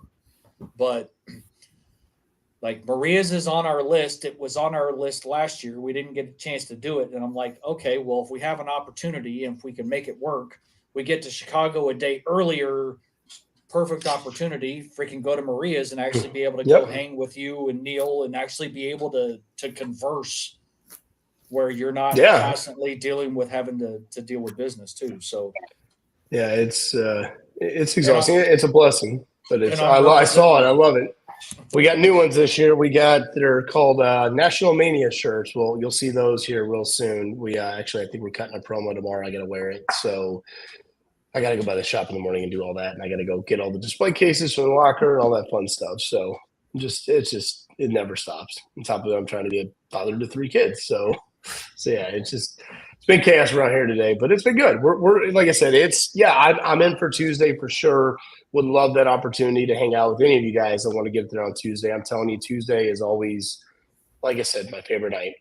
There's no, we go in there, we do the early setup, we come and go as our please on Tuesday. We decide we want to leave early. We don't, we want to get out of there. We want to relax because we know Wednesday is just exhausting mentally, physically on all of us. And then we have to rush to dinners, be back Thursday. So it's going to be nice not having to rush to a dinner on Thursday this year to kind of space it out a little bit. So the older I get, the harder this gets on me, obviously. It's just, and right now I'm already burning the candle, not sleeping the past 2 nights that well, staying up late working. So, but we're getting there. I told myself I was going to do this with you guys and get some good sleep tonight as I can go at it tomorrow for the big final day. So you need to start setting up IVs. Oh man, that sounds great. It's actually a wise decision. I might have to, man. It's just, I just don't. I mean, I'll be honest with you. I had a bags tournament. We were in a bags leader neighborhood Monday night, and it was like almost 100 degrees playing in that, and I was drinking a lot of man sodas because it was so hot and they would go down real quick. And I wasn't like hungover. I think I just got heat exhaustion on Monday night. It's just tore me up this week. So on top of that, managing everything else, but I'm not making excuses. We're going to be ready. John's been a rock star for me. We're seeing the light at the end of the tunnel, and we're going to have a great selection this year, which we're so excited about. And we think, everybody's going to be pleased with what we're bringing in. We're trying to be as fair price as usual as we can on everything. Bring in something, we did a little different. We've gone kind of the past couple of years, $100 and up. We branched and said we're going to go 50 and up this year. We're going to have more back stock, more stuff between the 50 and 100 range for other people. We want to try to grab as many people as we can. So, do you think so the question is, since you said you haven't been to Cleveland in a while, are your expectations that you exceed what you did in Chicago last year? I mean, ultimately, that's your goal. But yeah. Okay. I didn't think we were going to beat Atlantic City last year, and we destroyed it. However, Trevor Lawrence really got me there because he was the hottest thing, and I was buying him up, and I had some big ticket items, and we did a lot of money on Trevor Lawrence because he was truly like – you guys remember how hot 1 year Andrew Luck was? I mean, he was the Andrew Luck of last year. He was steaming hot. Everybody wanted him, and I was lucky to move majority of them. I kept some, but I wanted to keep some in my collection. I have a few more to come with me. They're not worth what they were last year, but I think they'll still sell because people want to take that shot. But realistically, I think we're going to do more to that Atlantic City number from 2 years ago, which was still record-breaking at the time. I didn't have as much high hopes for Atlantic City, so when we did that number, I was blown away. So I think that was the biggest tactic was I didn't want to go so much into one quarterback. I bought some Jordan Love, Strouds, Anthony Richardson, just the usual suspects, but I didn't go super heavy on one guy, and I wanted to focus on more rare things, more things you don't see every day. I don't know what I got, like old school Barry Bonds, Lee passing the torch, just sitting. Oh, yeah. Okay. Yeah. Like old school. Bonds has had a search, but I've got other bigger things back there. I mean, it's not, Tiger Woods autos, stuff like that. Only Tiger Wood autos. This is awesome. This may be one of the best sketches I've ever seen of a Griffey, and in general. So it's a booklet sketch out of museum collection, but it is incredible. The details are awesome. That is awesome. It's the back of it. Just kind of looking for cool things, And again, I've got more, and I could probably go grab them here in a second for you guys, because I haven't priced a lot of it. But again, obviously we gotta have this guy. Everybody wants him. I think that'll be one of the first ones to go. Yeah. This kid's on fire. We're gonna want to move that quick. This guy's on good catch. This guy's on fire right now. That's just the higher stuff. Let me go. Here, you guys might know. You'll know this card. How rare that card is. Oh, very rare, actually. That's Mr. 101 Dave's. He got that for me years ago, and it was probably $300. Let me go grab a box and see what I got. Yeah, let's see it. No, sneak freak. I used to own one of those Rogers when it was $300. I figured you did. I figured you might have. Yeah, I figured you did. Let's see here. If you come check out the IRP, this is the type of shit you get to see, man. I haven't. This stuff I haven't got to yet. I'm looking at stuff like that. Tony Gwynn. Oh wow. Pat Knob. Obviously, I'm not big on the cut because Tony Gwynn signed, but again, beggars can't be choosers. I just acquired both of these. I haven't even posted yet. I'm not bringing them because I'm actually a secret Barry Bonds fan. I've been a fan of him since I was a kid. But I bought 2 of these. Oh damn! This is 07 Sterling. Anthony Devine had these. He had 3 of them. He would not sell me the black one, which I'm working on. But yeah, Damn. so I think there was only 3 of them. So that collection that Anthony bought might be the most impressive thing I've ever seen. It was awesome. I was so pumped. I hit him up, and I knew we do a lot of business, a lot of bigger stuff. And I've known Anthony for 15 years, and he has a lot of respect for me, and I have a lot of respect for him. So we always get something done. He's always trying to be fair to everybody he can. I mean, he hustles, and he finds this stuff, and I'm just grateful that I've had opportunities to find some of it. So a little oddball stuff, and I like it. Costner. I want that. Oh, that's cool. This one right here, I don't know if I'm going to move this or my 9510 because I actually like this auto better. I don't know. Again, I don't know if this stuff I haven't gone through. This is kind of cool, and I love the images they used on it. You know, for non-licensed, they actually nailed the images on that card. Yeah, they did. This is something I don't know if I'm moving yet, but Will Ferrell. That's Again, I gotta go. killer, man. I gotta go through and decide. I have 2 of these, and I'm gonna decide which one I'm keeping. But I figure with that movie coming out next week. Oh yeah, That should probably move easy. Don't know if I'm taking this or not. Again, I still have a lot of decisions to make. Oh damn! And this gets to the end. This is like, you know, again, I'm not showing everything here. Like this was pulled in my shop, and we just got it, number 5. Tom Holland. If you guys know much about non-sports, that's a pretty significant card. That's huge. This was also pulled in our shop. Redemption. Cool card for you guys to know. Exquisite. Doesn't really do much for me, but I think a lot of people think this is awesome. Caleb Williams. That's Okay. nice, man. Another card, because I'm a Vikings fan, obviously, and Jared Allen, but it's a 101 dual shield. Old school 2010 NT. Dual game use shield. Oh That's shit! the longest for Jared Allen. That walked up to my – yeah, that walked up. I've had, obviously, Mays Auto. I mean, unfortunately, he's gone, but, even this is reasonable. Brooks Robinson, Bat Knob. We just got this not too long ago. Trout Shohei. This was pulled in our store. This might be one of the rarest cards this guy ever made. I don't know if he really has much Dodger stuff like this, and I need to look into it. But Kirk Gibson. Oh wow! That's that's probably a better card than I realized. This is cool for you guys to know. So I bought That might actually be his best card. It might be. That's what I said. Yeah. He doesn't have a lot. So this is the tribute one. This is from I bought this. I think I bought this earlier in the year. It's not numbered, but this is a very rare card. Jersey Auto from the Old School Tribute. Oh wow! Willie Mays. Man, nothing Bought that. I need to change my underwear. I figured, you know what? Hey, it gives me an idea what I have in there. I've been buying and throwing it in. So you guys like this old school Twitter Mystique to 100 Griffey established. Oh, that's awesome. Oh, that's a You guys also like this next one. And this is a Legacy Collection Griffey to 99 PSA 9. Gorgeous. Jeez. This one I don't know if I want to take because I'm afraid I'll sell it. This is the only 101 masterpiece, but it's the Barry Bonds. That's the original. Fuck. Yeah. I just had a strong offer on it. I just don't know if I can pull the trigger. Shannon pulled this one for me a while back, but I've got a couple nice Griffies. I may move this one. Oh, that is gorgeous. This is cool as what was that number? That one's number 5, I think. Yeah, 5. Okay. I had This a feeling it one- was. For being a Cardinals fan, I had a lot of respect for this guy growing up because, the home run chase, but this is probably one of his better cards in existence. Sammy Sosa Logo Man Auto. Yep. Fuck. I wish he would have stayed on the card, but he didn't, but it's okay. Ronald Acuna, I'm not taking that.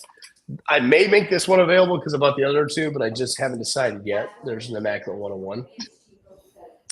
And then, another one here I bought. It's not a big-time product, but it's legit. It's graded. Batting tips of Roberto Clemente. Oh, wow. The old in the game.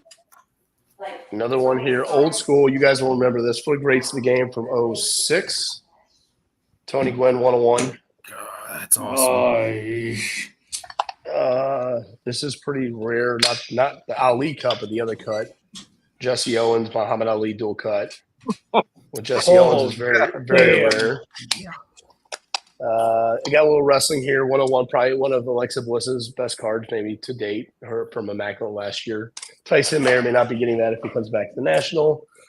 This is some stuff I had priced at one point. I don't know if it's going to stay or go up. Chiefs Kingdom, Mahomes. Here you go, Michael. How many of these did you own at one point? I've never owned one. That's the last one I had. I think it's 7 or 8. This is one of the better one. Best auto I had left. That really good auto. About perfect. Kept that one. This is not as good as my other autograph Manning contenders that I have an 8-5-10. So I don't know. Price these, I think, in April. Don't know where the market is. Need to look them up. That's why we're here. Roethlisberger contenders stuff. And I know you guys love the football, so thought you guys might appreciate seeing this, and I enjoy looking at it. So this guy, I'm glad I bought this year's ago and threw in a box. He had a massive year this year. This card's a lot more than what I had.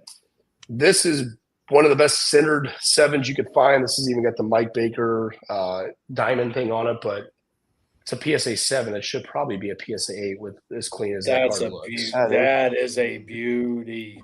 Great color, really good centering. This one higher than normal 7s because of that, but it's got the Mike Baker stuff. Don't know if I'm moving this yet because I'm hoping to get another one with the picture, but this guy, Elvis Presley, I think he was legit back in the day. I'm only moving. I do know Leaf's going to make a Leaf one. They got licensing to him and Marilyn Monroe, so I'm hoping to just track down one of those with the picture. For hockey, which I don't do a lot, but this is pretty awesome. Brett Hall logo shield auto. It's cool. Ultimate. The hollow foil. How does Tyson not make a play on that fucking Hall? Tyson's Tyson, man. He likes the $50 $100 cards. He's not as big as the biggest. You're a Blues fan. That's your confidence. It's sad that I own that and he doesn't, but I bought it because I thought it was awesome, so I snagged it. Old school Griffey. I love that set. I love that set. That set was so great back in 04. I loved it. This one I think is really, even though it's Nationals, Harper 101. That year of 5-star is one of my favorites. Yeah. Oh yeah, that was a phenomenal year, man. This year they really tweaked up too. I'm glad what they did with Transcendent this year was like, thank God they made all those machines. That's where that Sosa came from, that logo, man. They finally implemented game use stuff, not just the same rinse and repeat. They stepped up. My wife and I are going to go to the Transcendent party in Baltimore next month, which we're excited about. It's going to be at Camden Yards. I'm guessing Gunnar Henderson and Adley Rushman will be there. Last year was J-Rod, which he was super cool to meet, and I'm sure these other guys will be too. So bought both of these same weekend in Chicago, I think same day, and I just could not own both of them. So I bought that one. And then I bought that one, and I'm like, I could not want to pair these together. I just think they look great together. Look at all the pinstripes on that one. Yeah. Check out for that one. Hall of Famer Rod Carew, he converted. Knob auto. Did indeed. Arenado. Again, I want to go really this route was my goal to find this type of stuff because it's things that I appreciate that I don't care if I even sell it or if I sell it, okay. But if I don't sell it, I'm happy to bring it home. It's not something I'm looking to dump or anything. I pulled this one years ago. That's nasty. George Brett. If it moves, great. If it doesn't, you're not in a hurry to move it. No, I'm not, because this stuff's just, to me, I mean, yeah, they're making every year, but it's just, I want to make 101 every year in that product, of the signed ones. So, and again, it's going to eventually dry up with some of these older guys. NSP Legendary Cut Satchel. That's nice. NSP Legendary Cuts Jackie. Oh, wow. This one I already have sold the customer. I only have one left now. I had 5 at one point, but it's already sold. I put half down, and we're squaring up after National. Beautiful autograph with Pujols Bowman Chrome. I have one more left in my collection. This one I just think is awesome because I thought Man Ram was a beast back in the day. Old school Ultimates.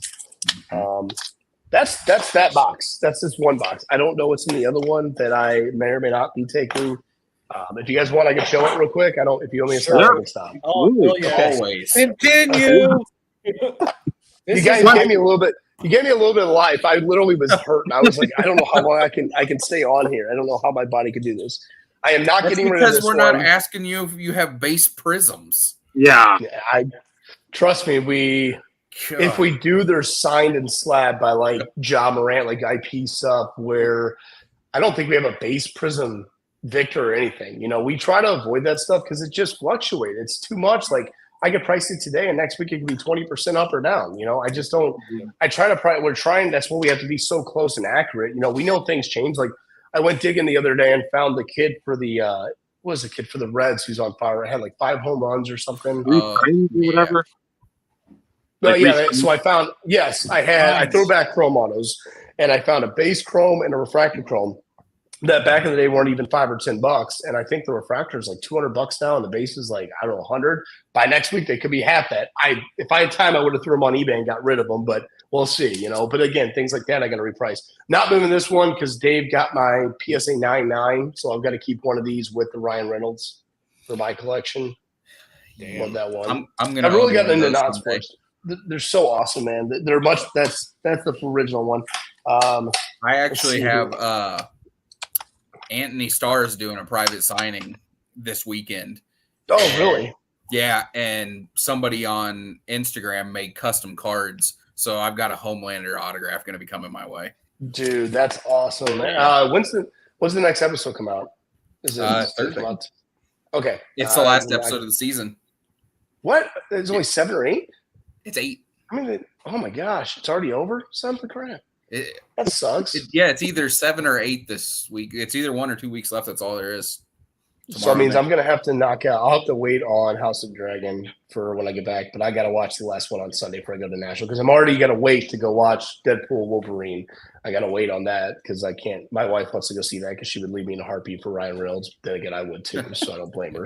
So, yeah, he's awesome, dude. I like to party with him. This one, hashtag facts. Hashtag, yeah, exactly. I may or may not bring this one. The only reason why I may move this one is I have a non-number one that was given to me by Luke Counts years ago as a gift, which I'll never get rid of that. This one is a number one, and it's graded, and you guys are familiar with this. Oh, Yep. Carter and Moss. Yep. But again, Luke gave that to me. I'll never move that one. Got some Lawrence's left that are probably way down from what they were last year. I think I have 3 or 4 NCs. One of the best sets ever created. Oh, hands! I owned the Peyton Sanders once, and it was gone the same day, and I regretted it to this day. I had it for not even a full day. Well, you know, I have the TD Jim Brown, so. Oh yeah, of course you should. It's not going anywhere, and I've had that thing for years. Oh yeah. So I don't think I'll have the heart to move this. We spoke about 5-star. I don't think I can move this because I have something else I'd rather move, but I'm in love with that card. 101, Griffey, fuck me. The whole Mariners. Again, I don't know. Like, I got to really decide what I'm willing to do. These are things I grabbed that are Tiger Woods rookie auto. I don't know. I may or may not move it. This one I'll probably keep just because it's one of the very few dual on card autos these two have together. Which just to me is awesome. Ridiculous. This one did not pay $11,000. This was acquired by Ken Chi-Town Cards, but this is awesome. You're gonna love this. Second year, probably rookie year game used because this was game used. Dual on card logos, 101, Big Ben, and Eli Manning. Oh fuck, that's a monster. Yeah. So, but I mean, it's again, I love that card. Luke Counts I'm still holding this all these years for Luke. We're a little busy with our kids these days. I don't even know what this is worth anymore. I mean, I got to look it up, and he may move out in Cleveland. Who knows? It's just Sean Watson. I don't know. I actually got Luke to sell me a card a few months ago. Really? Yeah. Really? Yeah. I offered him too much money for him to say no. No, that's how you do it. Yeah, he popped in, I think, about 2 weeks ago with his daughter. I talked to him for about 20 minutes. So he only lives 5 minutes from the shop at that. He's just down the road. He's really close. So, but he's very busy. I mean, he's got life. I get it. He does cards every now and then. I just don't think I don't think he rips much anymore. I mean, he may buy a box 3 times a year, I think. So, which contenders? Yeah, I wouldn't be ripping contenders these days. That's just my opinion. That's just, I'll be honest. This one, don't know if I want to move yet. 101 Logo Man, who hosts. Shannon pulled this. If I move it, I already got a buddy of mine on that. Same guy would probably get this. No, that was Chipper Jones. Oh, okay. I was like, I only caught a glimpse of it initially. Yeah, if I move these, my one buddy's a big Braves fan, and yeah. So this card, Don't even know what that's worth anymore. Probably nowhere near $600, but old school Chuck Strong. I think there's one on eBay for $250. Yeah, so it's probably $150 now. That so Yeah, these two, I don't know if I'm gonna. I threw stuff in a box. I'm gonna make a decision. You go by years, Michael. You'll know. You change up what you want to do in your PC. With your Packers and my Vikings. I don't know, but I've got this Adrian Peterson all day. The size and of I have signature. Oh, it's beautiful. And this is, to me, I mean, if I'm going to have a Favre in my collection, might as well have him in a Vikings, which is the Iron Man. That's so cool. So they look great together. What a memorable season they had together. Yeah, I know you'd do that. This sign inscribed out of Old School Immaculate. Yeah, 4 times Super Bowl champ. Also jersey number. Yeah, I was going to say, is that the only one that he inscribed? From my understanding, yes. It's the only one that he makes inscribed. it that much cooler. Yeah. Drop my stuff here. So pretty much a 101. Essentially, but again, I don't know what to even put on it. I don't even know what. It was a 101 when it was 16. Yeah, it's been sitting for years.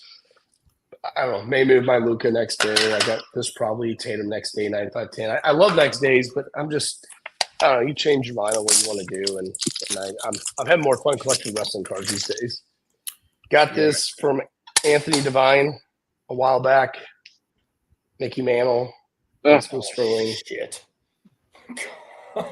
So I that was really my plan this year, was to get really away from the quarterback stuff. Plus, it's hard when you can't buy Stroud license autos. You can't buy any of that stuff. So, that's probably $300 out. That Luca Premium, Tatum, Immaculate. Again, these are things that kind of were my collection. I have other things.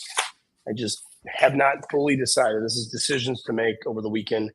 Pujols, game used. Believe did a phenomenal job on this card. I mean, nailing that centered. That was actually pulled from our shop too. Lou Gehrig cut. Don't know if I can move it. Old school tribute 101. It is light, but it is a tribute 101 Lou Gehrig cut from 04, 09. Yeah. This was pulled in our shop, and I acquired it the same day from my customer. Thought that was cool to own. Don't think I'll move this. I've wanted one of these my whole life. This is the 09 SP Authentic buyback to 93 of Derek Jeter with the cert too. That's beautiful. These were That's a keeper. That's, I gotta say, it's just, I threw a box together and said, I got to make decisions. And I know probably half of this stuff's probably just going to go back. And 1 second, I got a little bit left. This is why I'm probably going to keep it's crazy to think I'll rather keep that one than a Logo Man, but it's a Reds Griffey, but Logo Man Griffey. Jeez. Description Hall of Fame, Tony Gwynn. I don't even know what this is worth anymore. Jason Dominguez. You tell how much I really care about the young guy prospects. I'll probably move this. I bought it last year as a 101 in a deal, but Parker's pulled a couple of this guy already for our collection. So 101 Han Solo from Stellar. I'll probably move that. This is cool. I don't even know what it's worth. John Favreau is the only licensed autograph card from my understanding, which is just cool. Jake Gyllenhaal, only licensed one. I wish they would have. I know it's his character, but really cool. Drago Dolph Lundgren from Ginner. Oh, that's cool. There's my Crash Davis 9x10, which this one actually has like a little, it's a 10 auto, but it's got a little mark there, which drives me nuts. So I'm like, do I want to keep that? Ron Breaker stuff for wrestling? Yeah, I'll have some Breaker stuff with me, man. That dude's a beast. He is I think he's a steal right now. I don't know what they're trying to do with him by having him just lose to Sami Clean. Yeah, Clean. It's like, cool, you worked him up. He's destroying everybody and loses to Sami Zayn. Sami Zayn, before he was in Bloodline, was literally fighting Johnny Knoxville at WrestleMania the year before. Exactly. And now Sami Zayn is like, it's like, and I don't dislike Sami Zayn. Is a hell of a wrestler. He's a worker. He's great. He's hilarious. But man, Braun Breaker should have just dismantled him like they had Lesnar do a long time ago when he was young. Just dismantle. I thought people. he was build him up. New champ. Like I was like, no way, Braun's losing that. No, nobody can seem to figure that one out. There must be a bigger picture here, and I don't know. And I don't think any of us know right now. But I feel like if they don't fix this soon, it's going to be a waste. So yeah, I'll have Breakers. I got 2 of these, both inscribed. You will from Elizabeth Olsen. Kind of cool one. I think Michael, you like this one a lot. Jonathan Davis. That's pretty badass. Wow. Yeah, that's how he signs, I guess, or did for that card. Don't know. Again, Tobey Maguire. That's a short print one, old school. This guy's pretty good too. Ozzy Osbourne. That's awesome. Snoop Dogg. I mean, who doesn't like Snoop Dogg? I mean, yeah. On card is only one I think is only on card Jimmy Fox, and then my other Ryan Reynolds. I got to decide which one I'm keeping. So, again, I have more stuff, but these are the two quote unquote higher end boxes of 1,000 and up right now, minus a few things that are probably in there that we are bringing, which is essentially about a two rows full of just the big boys. So, and then we'll have. That blew my mind, man. That's freaking neat. I mean, I got more. I just don't know. It's just I slowly part with things. I have some big stuff in the works, and I'll share with you guys a later day. We have big things happening with RBICRU7, especially next year. I don't want to. I don't want to get into extra. Oh yeah, wait till next year. Wait till next year. That's probably next spring or summer. That's all I can say. So we got things in the works. So I need to prioritize decision making and moving more assets to create this opportunity. And that to me is more important right now than, keeping things. Again, I don't know what I'm bringing yet. And I have a lot more put back that are collection cards. I have 3 Ruth cuts. I have a Ruth knob. I have other things. I'm like, I don't want to move. Like if you when you look at it that way, and I'm not trying to say, I have 3 Ruth cuts. Look at me. I'm trying to say when you look at a Ruth cut and you see the other stuff under it, it's like, do I really need, even though it's 01 SP Legendary cuts, do I really need a Jackie Robinson cut that he signed a ton? And that there's going to be a Jackie Robinson cut produced multiple a year for ever, And, when it comes to Ruth, it's like, you're only going to see so many a year. And they're getting, in my opinion, the cuts are getting harder and harder to find the really good ones. They got to pay up to get them. So all my Ruths I love very much. And it's just gotten to the point where, like I said, collecting wrestling, with my boy and collecting the non-sports with my family is just more fun to me. It's kind of brought back the grassroots of really what collecting is about, within means of not collecting the super high end things. And again, I'm blessed to be where we are. You guys have you've followed us for so long, and I've known you all for so long. You know where we came from. Michael, you were there right when it started.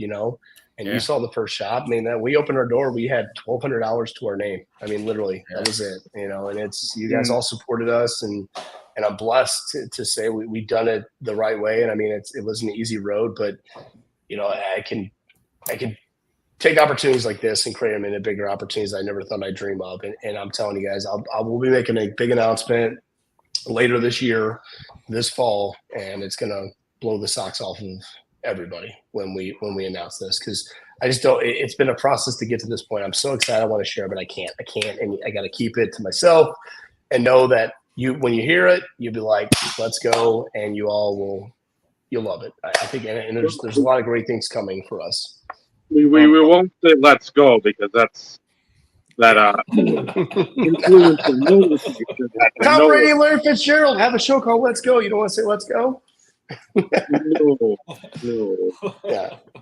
Yeah. So yeah, we're having a ton of stuff. We've got 2 rows done over here. Let me count. This is done. Let's see, 4, 8, was it 9, 11, 19?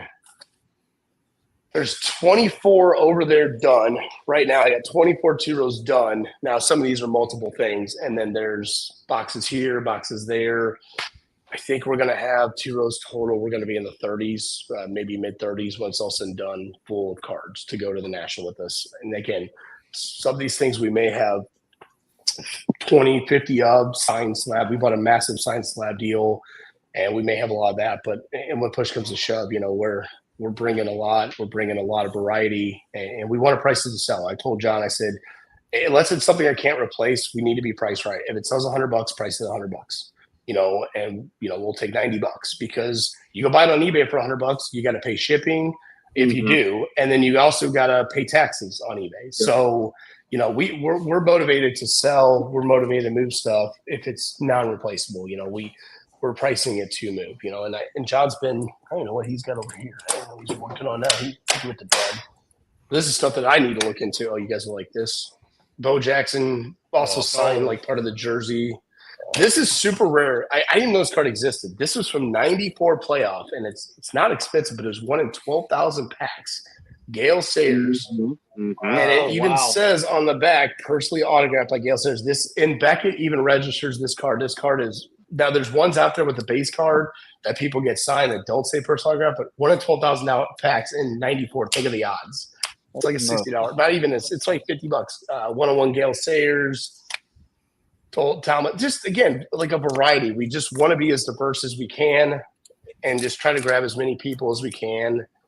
Just have the right quality stuff. And that's always our goal, to not just have the base sign slab stuff. We want to have 50 and up. I think I got 3 or 4 Jim Brown autos coming with me. This is kind of cool. Meacham wasn't terrible, but it's Calvin Johnson dual. Yep. Yeah. And then, I don't know, there's a Joe Green. It's press pass, but it's inscribed Hall of Fame, graded PSA 9, old school Legends Hall of Fame. I don't even know. That's a nice looking card. It is a nice one. Even stuff like that. I mean, it's probably $50-$60 still. Michael Vick old school triple threads, and I couldn't even tell you this guy as we bought him in shop yesterday. I don't know how it is. I don't even know, man. I literally don't pay attention as much sports. I get into fantasy football most. Oh, here, you'll love this. This actually came from. Jeez, why am I drawing a blank? I'm so tired. Bob Wilkie. I bought this when I bought Bob Wilkie's collection. That came in there. Okay. Just like Barry Sanders stuff. Did Bob and Michael quit collecting? Bob, I think, kept stuff, but I think he moved a lot. I think can't remember what the reasons were, but I think he was into it also right, and I think he just was ready to move on. And I think his life was his kid, and he had some, I think he wanted to move on to bigger, better things. And he still collects Randy Johnson, I think, but I think he collected so much, man, and he collected all these rare sets. I know it's late, but these are awesome. Lion King inscriptions. Oh wow! I mean, it's just so cool. That's the thing that'll drive you crazy is Leaf can get these guys to sign inscriptions and nicknames, and Panini does not give one shit whether or not they do. Yeah, I wish Topps is doing a much better job lately. If you've seen that, they've been stepping up, getting a lot of these guys doing more inscriptions, which is cool. But a lot of the younger guys, like old school Jim Brown, Gridiron, other old school. Nice. I still have this complete set too. Eventually I don't know what I'm gonna do with it. Eric Dickerson autos, Bettis. This is a super short print. Franco Harris from back in the day, greats to the game. Even believe it or not, Frank Gore stuff does really well. Old school game used. Frank Gore actually is really well. Emmett Smith. I mean, again, we're just trying to have that variety, and this is this type of caliber stuff we want to bring. We don't want to have the run of the mill stuff. I mean, yeah, we're gonna have a few, but we're trying to grab everybody. College, collegiate one, Tony Dorsett. We're not trying to deter from anybody. So. Been a lot of stashing, a lot of patience on this stuff. Yeah. When you see some of the stuff that you had in those 2 rows that you showed first, and you go back to 12, 13, 14 year ago, and you look, do you ever have the moments in time when you look at that stuff and you're like, holy fuck, this is stuff you'd see in the Beckett, like in the pull, where like the shop pulls, like you had something like a cut was pulled at a shop and they had the story there, or you'd see it in the price guide and it's like, okay, Babe Ruth cut to 3 or to 2 or to 8 or whatever, no pricing, and you're like, what I want give to just you maybe hold that thing, and now you've got literally a museum of stuff that people, again, you heard the oohs and ahs and the cat calls from the peanut gallery here, and I know you at shows at the shop, I'm sure it's the same thing. How does that make you feel? And again, this isn't like you puffing out your chest, but I mean, to know where you were, again, we reference it every time you come on. Colts in the background barking. You're trying to peddle your wares on blog. And to be where you're at now through the grind and just like, I don't want to say you want to bask in your glory because I know you've always got steps to walk in front of you. But what does that make you feel like when, like, God damn, I've done a lot, I've achieved a lot, I've got a lot, and not only cards, family-wise too, business, friends, connections. I mean, you've got, I don't want to say everything, because you don't have Randy Orton in your basement, but I have enough Randy Orton, don't worry. He might be. He actually, hang on. He actually might be in my spare bed. Actually, hang on. You just hang on. Oh, gotta remember that video with I did a fucking parody of Ryan back in the day. Talking real fast and I just did I hear voices in my head. Spread my arms out. That was like 11 years ago. My God. Again, way back when we had fun on YouTube.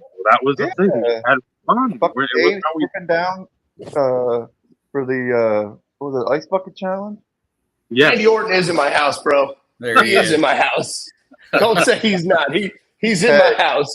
It's like 50 times heavier now with fucking Jack. I had to go. I was like, wait a second. So we have wrestling parties here. We have a Mania party and Rumble party, and I have him, Miz, The Fiend, Shawn Michaels, and we always decorate the house. And every year I usually try to get a new one, but that was the first one I ever bought was Word. So he is in my house. But back to your question. Sorry, I apologize. Go ahead and finish. I just had to make my point that Randy Orton is in my house. Well, how do you feel with all that? I mean, it's got to be rewarding because again, a lot of people help you. Mention that, and that's the thing I enjoy about you, and I know everybody else enjoys about you is you're humble. It's not like you forget the people that brought you to the party. You put the work in. You put the sweat equity with everybody else in to build up what you've got. You put the time, the emotion, the money. You and Neil and everyone else. And I mean, how does that make you feel when you start looking at it? Again, if you do, because I mean, I know you're always 7-8 hands trying to grab you, pull you every way, but it's gotta be just like, okay, I'm not content, but you're happy. You know where you're going. You know what you've done. You know, again, it's a long-winded video like I would have 20 years ago when YouTube didn't exist. So something where, again, just how do you feel? How when you get to just like look in the mirror and say, this is where I'm at. And too good. Sorry. You go, because I'm just rambling now. No, you're good. Okay, no, you're good. I didn't know if it was a stop point. I want to stop. 2 words come to mind: blessed and lucky. Blessed and lucky. You have no idea. I never thought we would ever get to this point, but we happened to be at the right place at the right time when COVID took off. We were slowly growing. We were getting smarter. It wasn't overnight. You guys know that. We were just lucky and blessed to have an opportunity that we were getting allocation on product, and I was able to take a lot of my profits. And, when people got all that money during COVID from cards, making hand over fist off of base cards and all this crazy stuff, they were out blowing it on cards and not excursions, but pleasures, I guess you could say. And I was investing. I continue to invest, and I've done that since we opened our doors. I've always had the same mindset. Now I don't have to say this anymore, but I would spend every waking dime I had to get to the next step. And that's how we were for so many years. It was not easy, and you guys know that. For us to sit back and reflect where we are and where we're going to continue to grow, because I've never let off the gas. I'm always trying to be John says it best, the eight's the sheriff.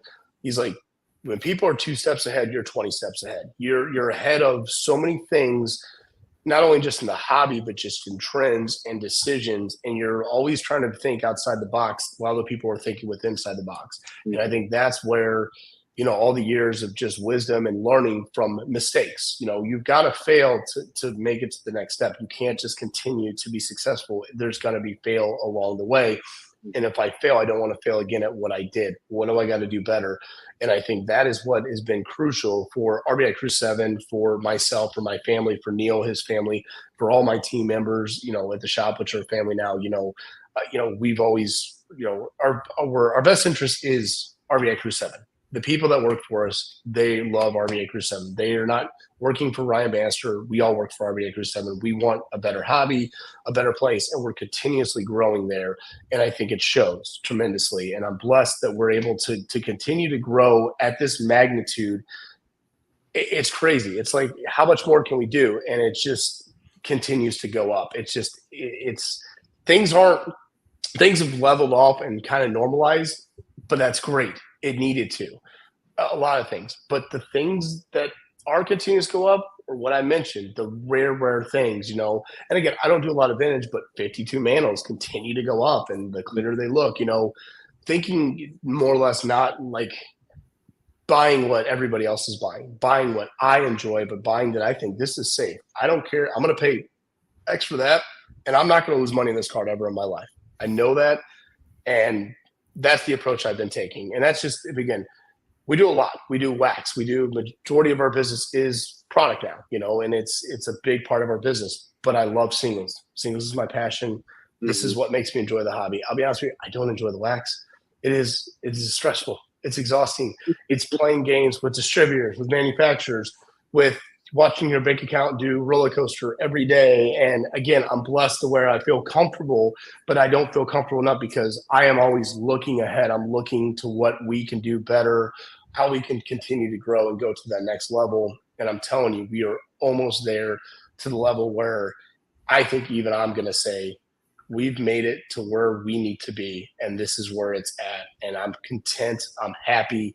I'm taking a lot more time off these days. I'm spending a lot more time with my family. You know, my wife and I, we did 2 trips in June. We went to Cancun for my buddy's wedding, just her and I, a nice her and I trip that had nothing to do with cards. Because when she travels with me, it usually is to a convention.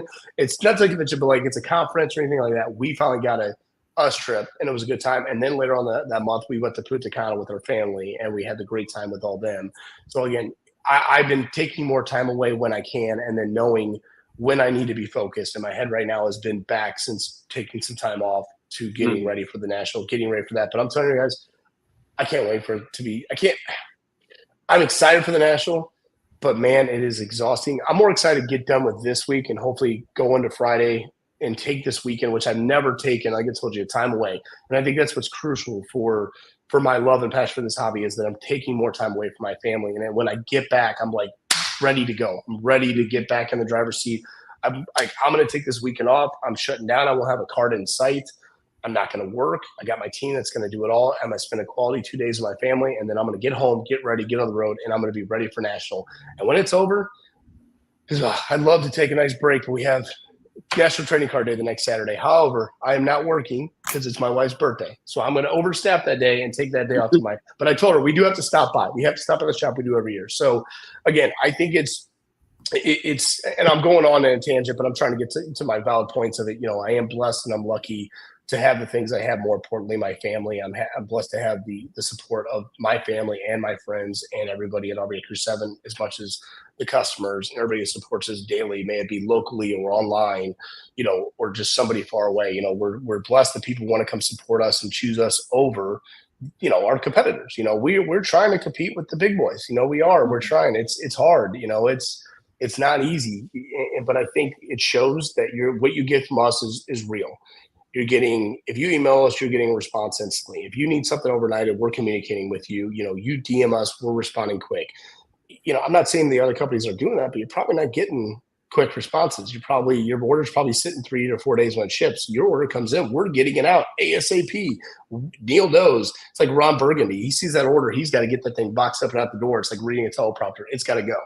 So I think that's what's been key is that, you know, the customer support. And again, used to not rush things out the door to ship. When we go on Blog TV, I may take 2, 3, 4, 5 days. You know, back then I was, 15 years ago. So I was in my mid-20s, you know. So, I mean, I was probably more prone to go out that night after making some money and then go to work, you know. But again, my mindset changed. And what the biggest thing to me it changed is the second Parker was born, my whole trajectory changed in life. You know, my vision, what I saw in life changed. And then obviously I had Savannah and then I had Blake. And I work, you know, my butt off for my family. I want to give my family a better life than I had. And not saying my parents gave me a bad life, but my goal is to work so hard to where my wife had a great job within a Fortune 500 company here. She hasn't worked in 2 years, and they ask her to come back all the time. She's never going to go back to work if I can continue to make that happen to where she's here taking care of the family, the kids, everything else like that. So I'm blessed that she doesn't need to work anymore, but she does work 1 day a week at RBICRU7 for 5.5 hours. If you come in on Tuesdays, you can see her there. So I do put her to work 1 day a week. So, but again, you know, again, I'm sorry to go on a tangent. I'm trying to get all my valid points here. It's just, I try to be as humble as I can. You know, I'm blessed. I'm lucky. We've made it to where we made it, and I think it's because of my drive. It's that I've never given up. But I think, like you said, I'm never one to change who I am. My mindset is still the same guy that has $1,000 to his name, that, you know, but does it just on a different level now. And I just want to take care of people that matter most, show how much we care about people in the hobby, you know, do things for other people when I can, because I'm in a position now I can. And we support, you know, we sponsor so many little league teams, so many things in the community. We do so many things behind the scenes that we don't go out and go, oh, look what we did. Look what we did, guys, because we want everybody to see what we did. No, we don't do that. That's not, if they want to post about it, great, but we never do that. We do the things because we want to, because we're able to, and we're blessed, so we want to pass it on. And we try to do as much, you know, donating and good things that we can, because we're blessed in the opportunity to do that. And that's what I wish more people would do, especially in this hobby. You know, the people that are probably, you know, I'm not saying they're not doing it, but man, it's like, it's not hard to give a little bit of money to help out a charity or something like that, or a kid's little league team that they don't have to pay money out of their pocket for their jerseys, you know, things of that nature.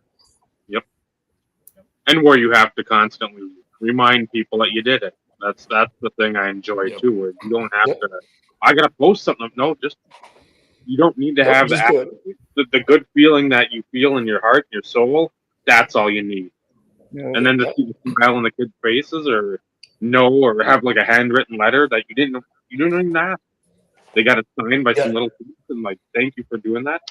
That's all you need to have. So something cool we do, and we never posted. We've done it for 2 years now. My nephew, we sponsored a little team the past 2 years. We donate $500, but we donate packs of cards, and we donate not 90s cards, newer stuff, hobby, whatever we do. And what we do at the end of each game, through all his games in the summer, we give him enough packs for enough games, so every kid on his team and the visiting team at the end of the game gets a free pack of baseball cards.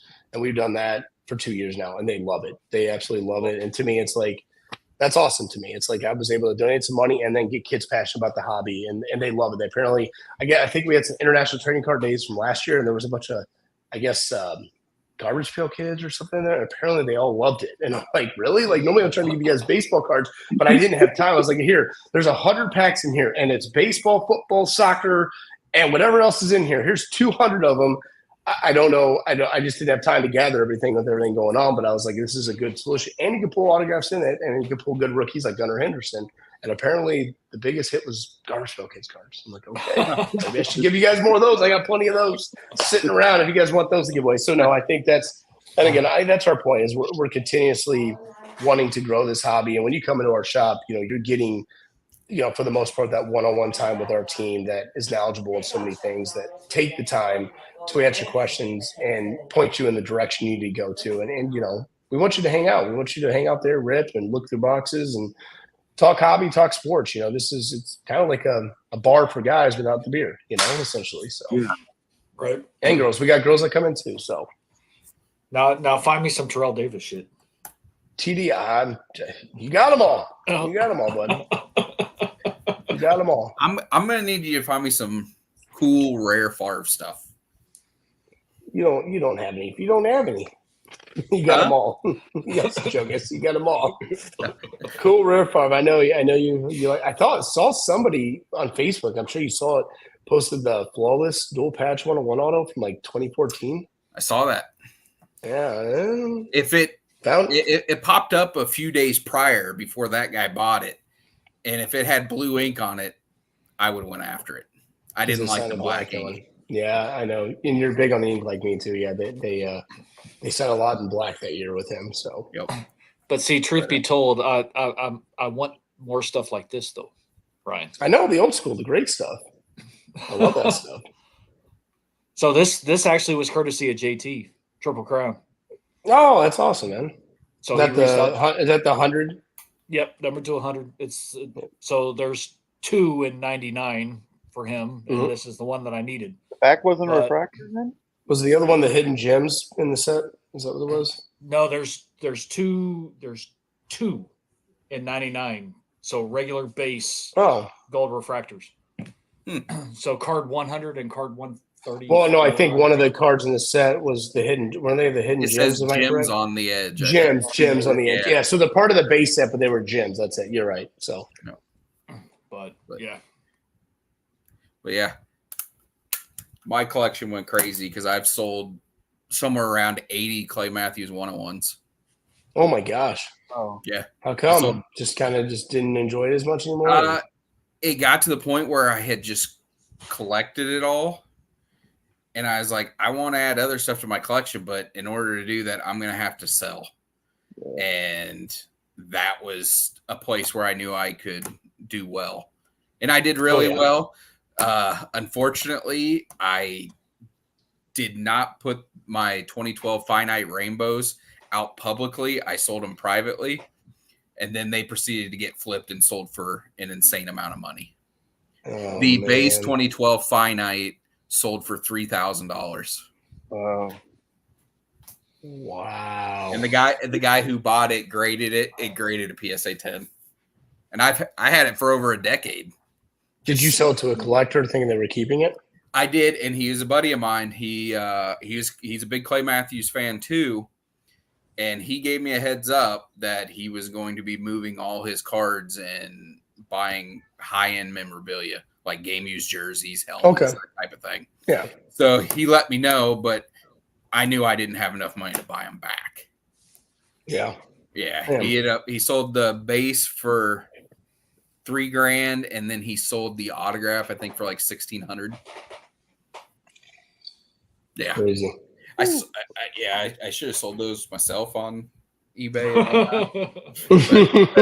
But yeah, selling all those clays, I went from having no Favre autos and no Rogers autos to having, 6 and 10 of each now. Awesome. And I'm being super picky about all of them. You should. You should definitely be picky. If you're going to collect that, you should definitely be picky, especially they have enough out there. You want to buy the right ones, Yeah, and if it's not impeccable, then it's upper deck stuff. Yeah, because I don't see the other Panini stuff holding up over time. Did you? What about the 5-star Super Bowl auto ones? Remember those? You used to have one of those. I don't have that one anymore. The Super Bowl MVP one. Yeah, from 2012, I think it was. They did. I think it was the 2021 they did. Yeah, 2011 or 2012. Okay. I bought it from Luke. Luke was the original owner of it. No, I don't have one of those, but I do have the flawless Super Bowl MVP. Oh, that looks good. That's awesome. It's a much better signature, much better design card. I've got this dual on card. Joey picked that up for me at the National last year. Jersey numbered 4 out of 10. Oh, yeah, 4 out of 10. I think he showed me that when he got it. And then that's nasty. I've got that. Yeah, That's so so that's cool. I think I have five or six Favres that are jersey numbered, most of them 4 out of 4. That's the stuff if I make it such a narrow thing, I don't spend too much money. I'll pick up a card every 3 or 4 months. That's smart, man. Just if the stuff surfaces. Yeah, I wish Randy Orton, Rollins, Bray Wyatt 101s to stop surfacing. That'd be great to just continue to surface. It seems every other day. Dude, I'm so behind on posting. Like I have not posted in a while, and it's stupid. I bought these Rollins. I just got these 2 to 3, and I owned the 101 of this one. I missed out on the 101 of this one, but I got this, but I didn't want to do it because the seller was kind of a scumbag, and my buddy offered him at one point, I think like 22 or 2,300 for this, and he basically countered like 2,600. And I offered like up to 15 at one point. I didn't know he was offering because he's a big Orton guy too. So then the guy runs it on bids, and it does like $1,300. My buddy who offered $1,000 plus whatever it was more, he cancels the transaction on my buddy.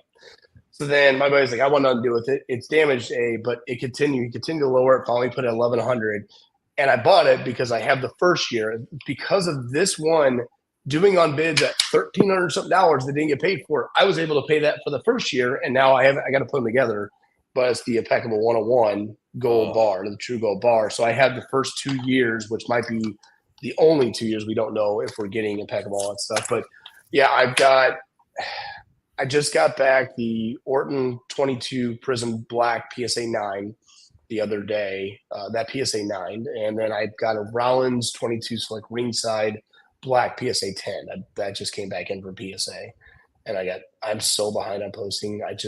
No time this summer. But I can't wait to like get to them all, lay them out. And I got another Bray 101 on the way for Parker. I think Bray's got a stack that I haven't given him in like 2 months. So I think we'll do like a national video after that one you posted. Yeah, I saw the super. That is so unreal. I shouldn't. I didn't tell Shannon what I paid for that. But the story behind that card, real quick, is I love my son, and it's the funnest thing is collecting with him. And I get emotional, but it's so awesome to collect with him. But the kid loved Bray Wyatt so much, and that was hard. That was even a family member to tell him that guy died, and I was in Seattle when I found out. So, when I came back, I couldn't tell him till like Sunday of that weekend. And at first it didn't hit him. And he was like, okay. And I'm like, okay, well, maybe this is good. So he went to play with his best friend a couple houses down. I went to get him. And then we're walking back, and he's like, hey, Dad, I told Connor that, my favorite wrestler died. And he just started bawling. I was like, oh, damn, like that hurt. So I asked him, with Bray not being around anymore, he's your favorite wrestler. Do you still want to collect him? He said, no question. I'm going to collect him. I'm always going to collect him. So fast forward, I've been picking up Rays, obviously, for the years, and that one hits eBay. And this is months ago. And the guy who has this card must have bought all this crazy old school wrestling stuff when it was nothing. This guy has got some crazy stuff. I bought the 2010 Topps Dual Red Auto 101 Cena Orton from him. And it was just Orton. It was just Orton, I think. It was a Cena Orton. I can't remember. So he posts the Bray. And he puts it on bids and he pulls it off. And I contact him. What do you want? He's like, I don't know. So he throws up for $20K. And I'm like, you're crazy.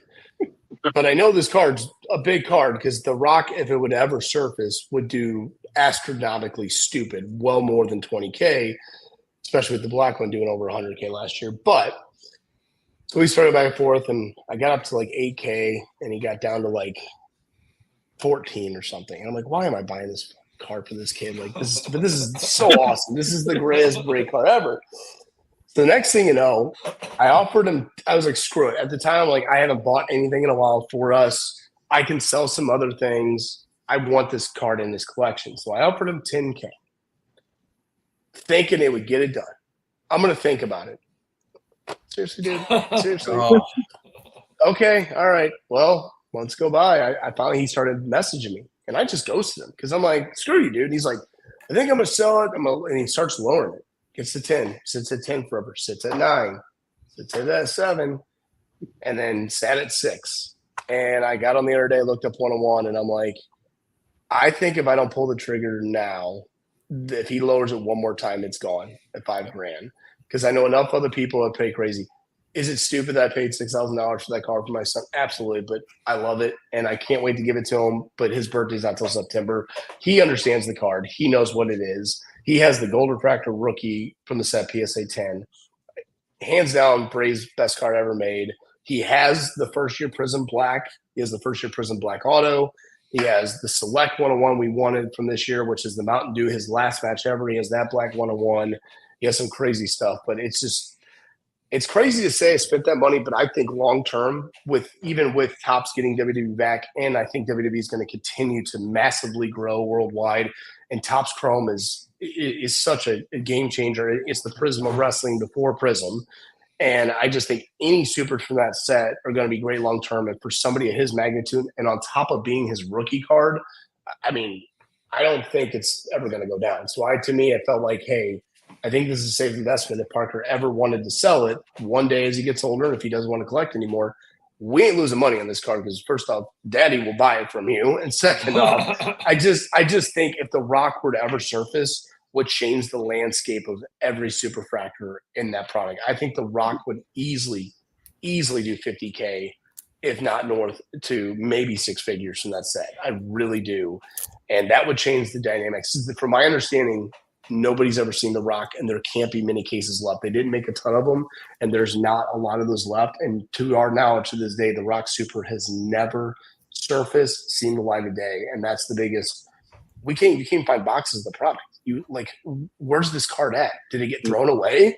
Is it sitting in a random box at some old school shop in Kentucky that's buried under dust? We don't know, because I ripped 6 cases of that product back in the day, and they were like $50 a box, and I had so much fun ripping them. And then I sold it all, and then lost money. The craziest thing is I couldn't pull anything good. I'm like I lost my ass on it, you know. But yeah, it's just, to me, I just feel it's not just saying when I'm trying to be steps ahead, but we love it. We're passionate about wrestling. We enjoy it together. We rip it together. My daughter's really getting into it. She wants to start collecting a girl in wrestling. I told her Sol Ruka's the girl she should start collecting. She wants to collect the butt cheek girl. The butt cheek girl is Charlotte Flair. When we went to Monday Night Raw, Monday Night Raw, we went when it was here in St. Louis 2 times ago. We sat ringside second row, because once you sat close, it's like, oh my God, it's like, you got to do it. And it's not crazy expensive like a roll and stuff. And we sat there, and it was our first one ever. And Charlotte's Flair, her ass was not even 10 feet away from us, just hanging out. And my daughter is 5 years old. She's like, Daddy, her butt cheek is right there the whole time. So she's like, I want to collect the butt cheek. I'm like, Charlotte Flair's great, but Savvy, she's not going to be wrestling too much longer. Why don't you find somebody else who's young that you can really get into? And but the coolest thing is we went, my kids wanted John Cena shirts, and the smallest they had were massive, but we got them John Cena shirts, and we parked for one. And well, they did a dark match, and it was awesome. It was Cena, Cody Rhodes, LA Knight, and somebody else, I can't remember. And it was the game against like Judgment Day, and Cena was like made an appearance at the end of that Raw. And it was awesome. He's on the ringside waiting to come in, and obviously it's a dark match. And he just looks over at me and Sammy as I'm holding her up, and he just literally just gives me a thumbs up like this. And I'm like, son of a bitch, I'm literally going to do. Yep, I just gave John Cena a thumbs back. Like, what was I supposed to do? Tell him, like, no, he looked dead straight at us. Yeah. So that was awesome. I think that's what has made it so fun, you know, for me and for us. And I've had so much fun collecting, and I think it's what's changed my trajectory of what I want to do as far as collecting. And, you know, I do have my holy grail of holy grails, the LeBron Exquisite RPA. Once I got that really made me go, wow, like, I got the card I never thought I owned. I don't really need to get more LeBrons. Like, what do I want to collect now? And I think wrestling just kind of filled that void, and it just got to the point where it's something we love to do. Like, we love ripping it. We love collecting it. We love watching it. You know, we get a little busier in the summer, so it's hard to watch it, but, you know, we enjoy it as a family. We watch it as a family, so. Love it. SummerSlam next year, we're going. Is that going to be an Indy? No, that's. Or is that Minnesota? So, yes, I think we plan to do that one. I know Rumble's supposed to be in Indy this year, 25. Yep. We are going to that 100% because Indy's like 4.5 hours from us. But yes, we've done Royal Rumble. We love it. It's our favorite one. Never done SummerSlam or Mania. I want to do Mania, but definitely not going to Vegas with my kids. That ain't happening. If it ever gets back to Texas or Florida, I'm in. Or if it goes to Minnesota, I'm in. If it's supposed to go to Indianapolis in the next 4 or 5 years. If it goes somewhere not on the West Coast and not Northeast, I'm in. Mm-hmm. You know, so we want to go there for sure. And I think it'd be better when they're a little bit older too, because I want to get Blake to go as well. I don't want to exclude him. He's only 3, but I want to, you know, do it all as a family, do like the Mania week and just really enjoy that. So yeah, our plan is to go to SummerSlam for sure, go to Rumble in Indy for sure. We'll make a little weekend out of it, which I'm excited I can actually go to another one because I'm St. Louis like every 10 years. So yeah. Yeah. Well, I've rambled on. I'm sorry. And I also said I was only going to stay on for. I know. That's the Memphis 101. There it is. I was telling John that story today. I had to bring it out because I'm auditing the collection again, like I do every year. And I'll never forget that card walked up, man. Could not forget. I could not believe it walked up. And Steve, if you don't know, it's a 101. Go find that video if you have not watched it. Oh, it's great. It looks like he almost throws up and freaks Where? out. I was telling John today. It's awesome. What channel is it on? Is it on? Mine. Is it? This is YouTube. Oh, Yeah, it's mine. I mean, I think I gave it to him. Geez, this had to have been almost 15 years ago. It's 13, not that. 14? It's not that long, but it's at least a decade. Well over. It looks just like the 175 version. You really can't tell because that's what the other number is, 175. But it got walked up, and I was like, oh, this is 175. Flipping was like, oh, this is the 101. Can I buy this? So that was awesome, man. It was and then of all the shows, of all the opportunities, you happened to be in Houston, and it walked up to your table. Meant to be, and now it's in the collection where it's never leaving. It's not going anywhere. And if for any reason the TV collection goes anywhere, you'd be the first person that would be called to buy the collection anyways. So you'd get it back. Sorry. No, thank you. I thought I heard somebody run around upstairs and they're supposed to be asleep. I don't know.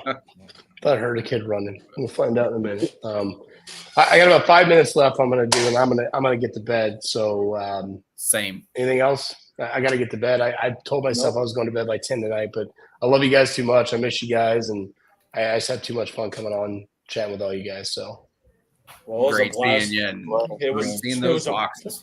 It was a blast seeing all the cards, man. hell yeah. Yeah, take off. we got decisions to make. Take off now, and after National, we'll try to get you and Neil back on and sort of update us on how the National went. And yeah, I'm in, man. You do Wednesdays. It just depends on my kid's schedule for baseball. But again, for me, it's easier. It doesn't matter. For me, it's easier to come on after bedtime, to be honest with you, with no distractions. The kids are in bed. I'm in. So you just want us back on as long as I'm in town and nothing going on. I'm happy to hop on and shoot it with all you guys. So. Well, we'll be back. We'll be back to Tuesdays come August. Yeah. So. Oh, okay. Okay. Wednesdays because softball for Naomi. So. I figured that, man. I get it, man. The kid, we got soccer and baseball starting back up, so that's taking a lot of our time. Man. You know how that goes. I do. I don't. Drive down to Egan, which is on the east side of Minneapolis, for 2 hours of her one pitching and one hitting, and then I drive right back up to Ely. That's crazy, man. And that 8.5 hours in the car. So and that's every Thursday during the summer. You're a great dad. She's lucky to have you, buddy. I've told her, and I tell anybody that I hate hearing that. I appreciate it because I just, when my dad died before I turned 14, I'm like, I didn't have these opportunities to do this stuff with him.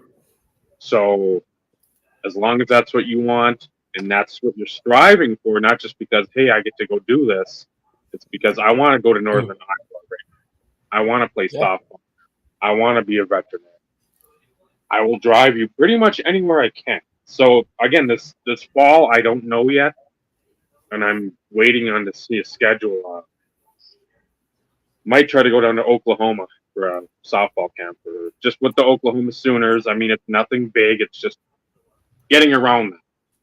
It's not like she's got elite talent or anything. Obviously, if you've seen some of the videos, it's interesting. But again, up here, not many people give a shit. So if I've got to drive 12, 14, 16 hours, make sure she's around people I care, I'll definitely do that. Awesome. But I'll stop behind your store again. Maybe I'll sleep there for a night. Typical you. What else? That's awesome. Well, depending on where you are in Oklahoma, if that's the thing, I'd love to see you. True. Not too far away, man. Well, boys, it was fun. It was a good time. It's good to see all you guys. I am to fit you too, man. I hope you're doing well. Still collecting your Falcons? Yeah. I'm messing with the right stuff here lately, but Yeah. Falcons is only you can only go so far, man. It's like what the hell do you? You got Kirk Cousins now, buddy. You stole Kirk from us and gave him all that money. I don't know. It's tough. You got a good young running back. We don't have that no more. You got a little Bijan action. That kid's a beast, man. That's gotta be Bijan's exciting. fun. And then I still pick up the Matt Ryan stuff. But, you know, when you get bored with that, you got to turn somewhere else. So Makes sense. Yeah. All right. Well, I got another full day of grinding. Boys, it was fun. Michael, hope I get to see you again soon. You're not too far from me. Maybe we'll plan something. It's terrible that I have not been to your new shop since the opening day. It's life, buddy. It's life. It is. It's all good, man. So I get it, but we'll try to get together. I'll be in Columbia for that show in August, so I don't know how far that's. I'll make sure to make it there then. Okay, cool. Yeah, let me know. It's I think the 23rd or 4th. It's like the last week. Just hit me up and I'll shoot you the stuff. And I come in on Friday night. I'll be there on Saturday. Usually it's probably about noon or 1. I got to get on the road. So, but love to see you, dude. It's good to see you, boys. Won't see you this year national. We'll see you next year. Hope you stay well. Thanks again for having me on. And I'm gonna go try to get some sleep. Safe travel, man. Safe travels. Yep. Thanks, guys. Take care. All right, brother. Bye. Later, Ryan. Wrap us up, Dave. Well, take a fork at us. Thank you, Steve. Jumping on. Thank you, jumping on. It. Have you back on down the road, of course. That door's always open. Most people don't want to come back through it. No, I want to come back. I had to get the balls to come. Oh no. That's that. No worries. You're welcome anytime, man. Just let us know. Heck yeah. Yeah, it's very rare that we have anything set. Like that works well in my life, so hey. Again, always welcome, my friend. Always, no matter what. If you're gonna wait, you're gonna wait. No, if you're serving me food, I'm not fucking waiting. No, that's bullshit, dude. Let's get going here. Come on. So, thank you guys for watching. Again, if you're in, 3,400, 3,500 for the national booth numbers, I believe. RBICRU7, I think the indie card exchange is over that way with them too. The usual cast of characters and miscreants and delinquents. And you just saw some of the stuff. Maybe not all of it's there, but if that doesn't wet your whistle, I don't know what to do. Dude, kick rock. I need to change my shorts. Clean traffic. Hobby if that didn't get you wet. So yeah. If you need a Viagra after that, you're in trouble. So. Yeah, Benny's the only one that doesn't need new underwear. Probably where he went. Well, I'm not fucking with Benny, so I'm okay. You know, seen a whole new pair of shorts. Yeah, throwing the chair away. He's fucking done. A lot bigger mess than I thought it would be. Blowout. And I'm not talking what the cards like. So yeah, next Wednesday on the first day of the national, we'll see what we can do, and if anybody's there, we'll try to get live reports as all the dealings happen and all the dignitaries are walking through there. If not, we'll just have a random assortment of jive and nonsense, so to speak. So thank you, Ryan. Steve. Thank you, Ron. Purple GT. Thank you, Dave. Steve. The Buffalo 79. And Vincenzo, who's in parts unknown. I'm Dave. Not feeling well. Okay. This has been the IRP. Remember, collecting cards, wonderful hobby. The friendships you forge along the way, that's what really matters. Good night, everyone. Good night, everybody. Good night. Bye, man.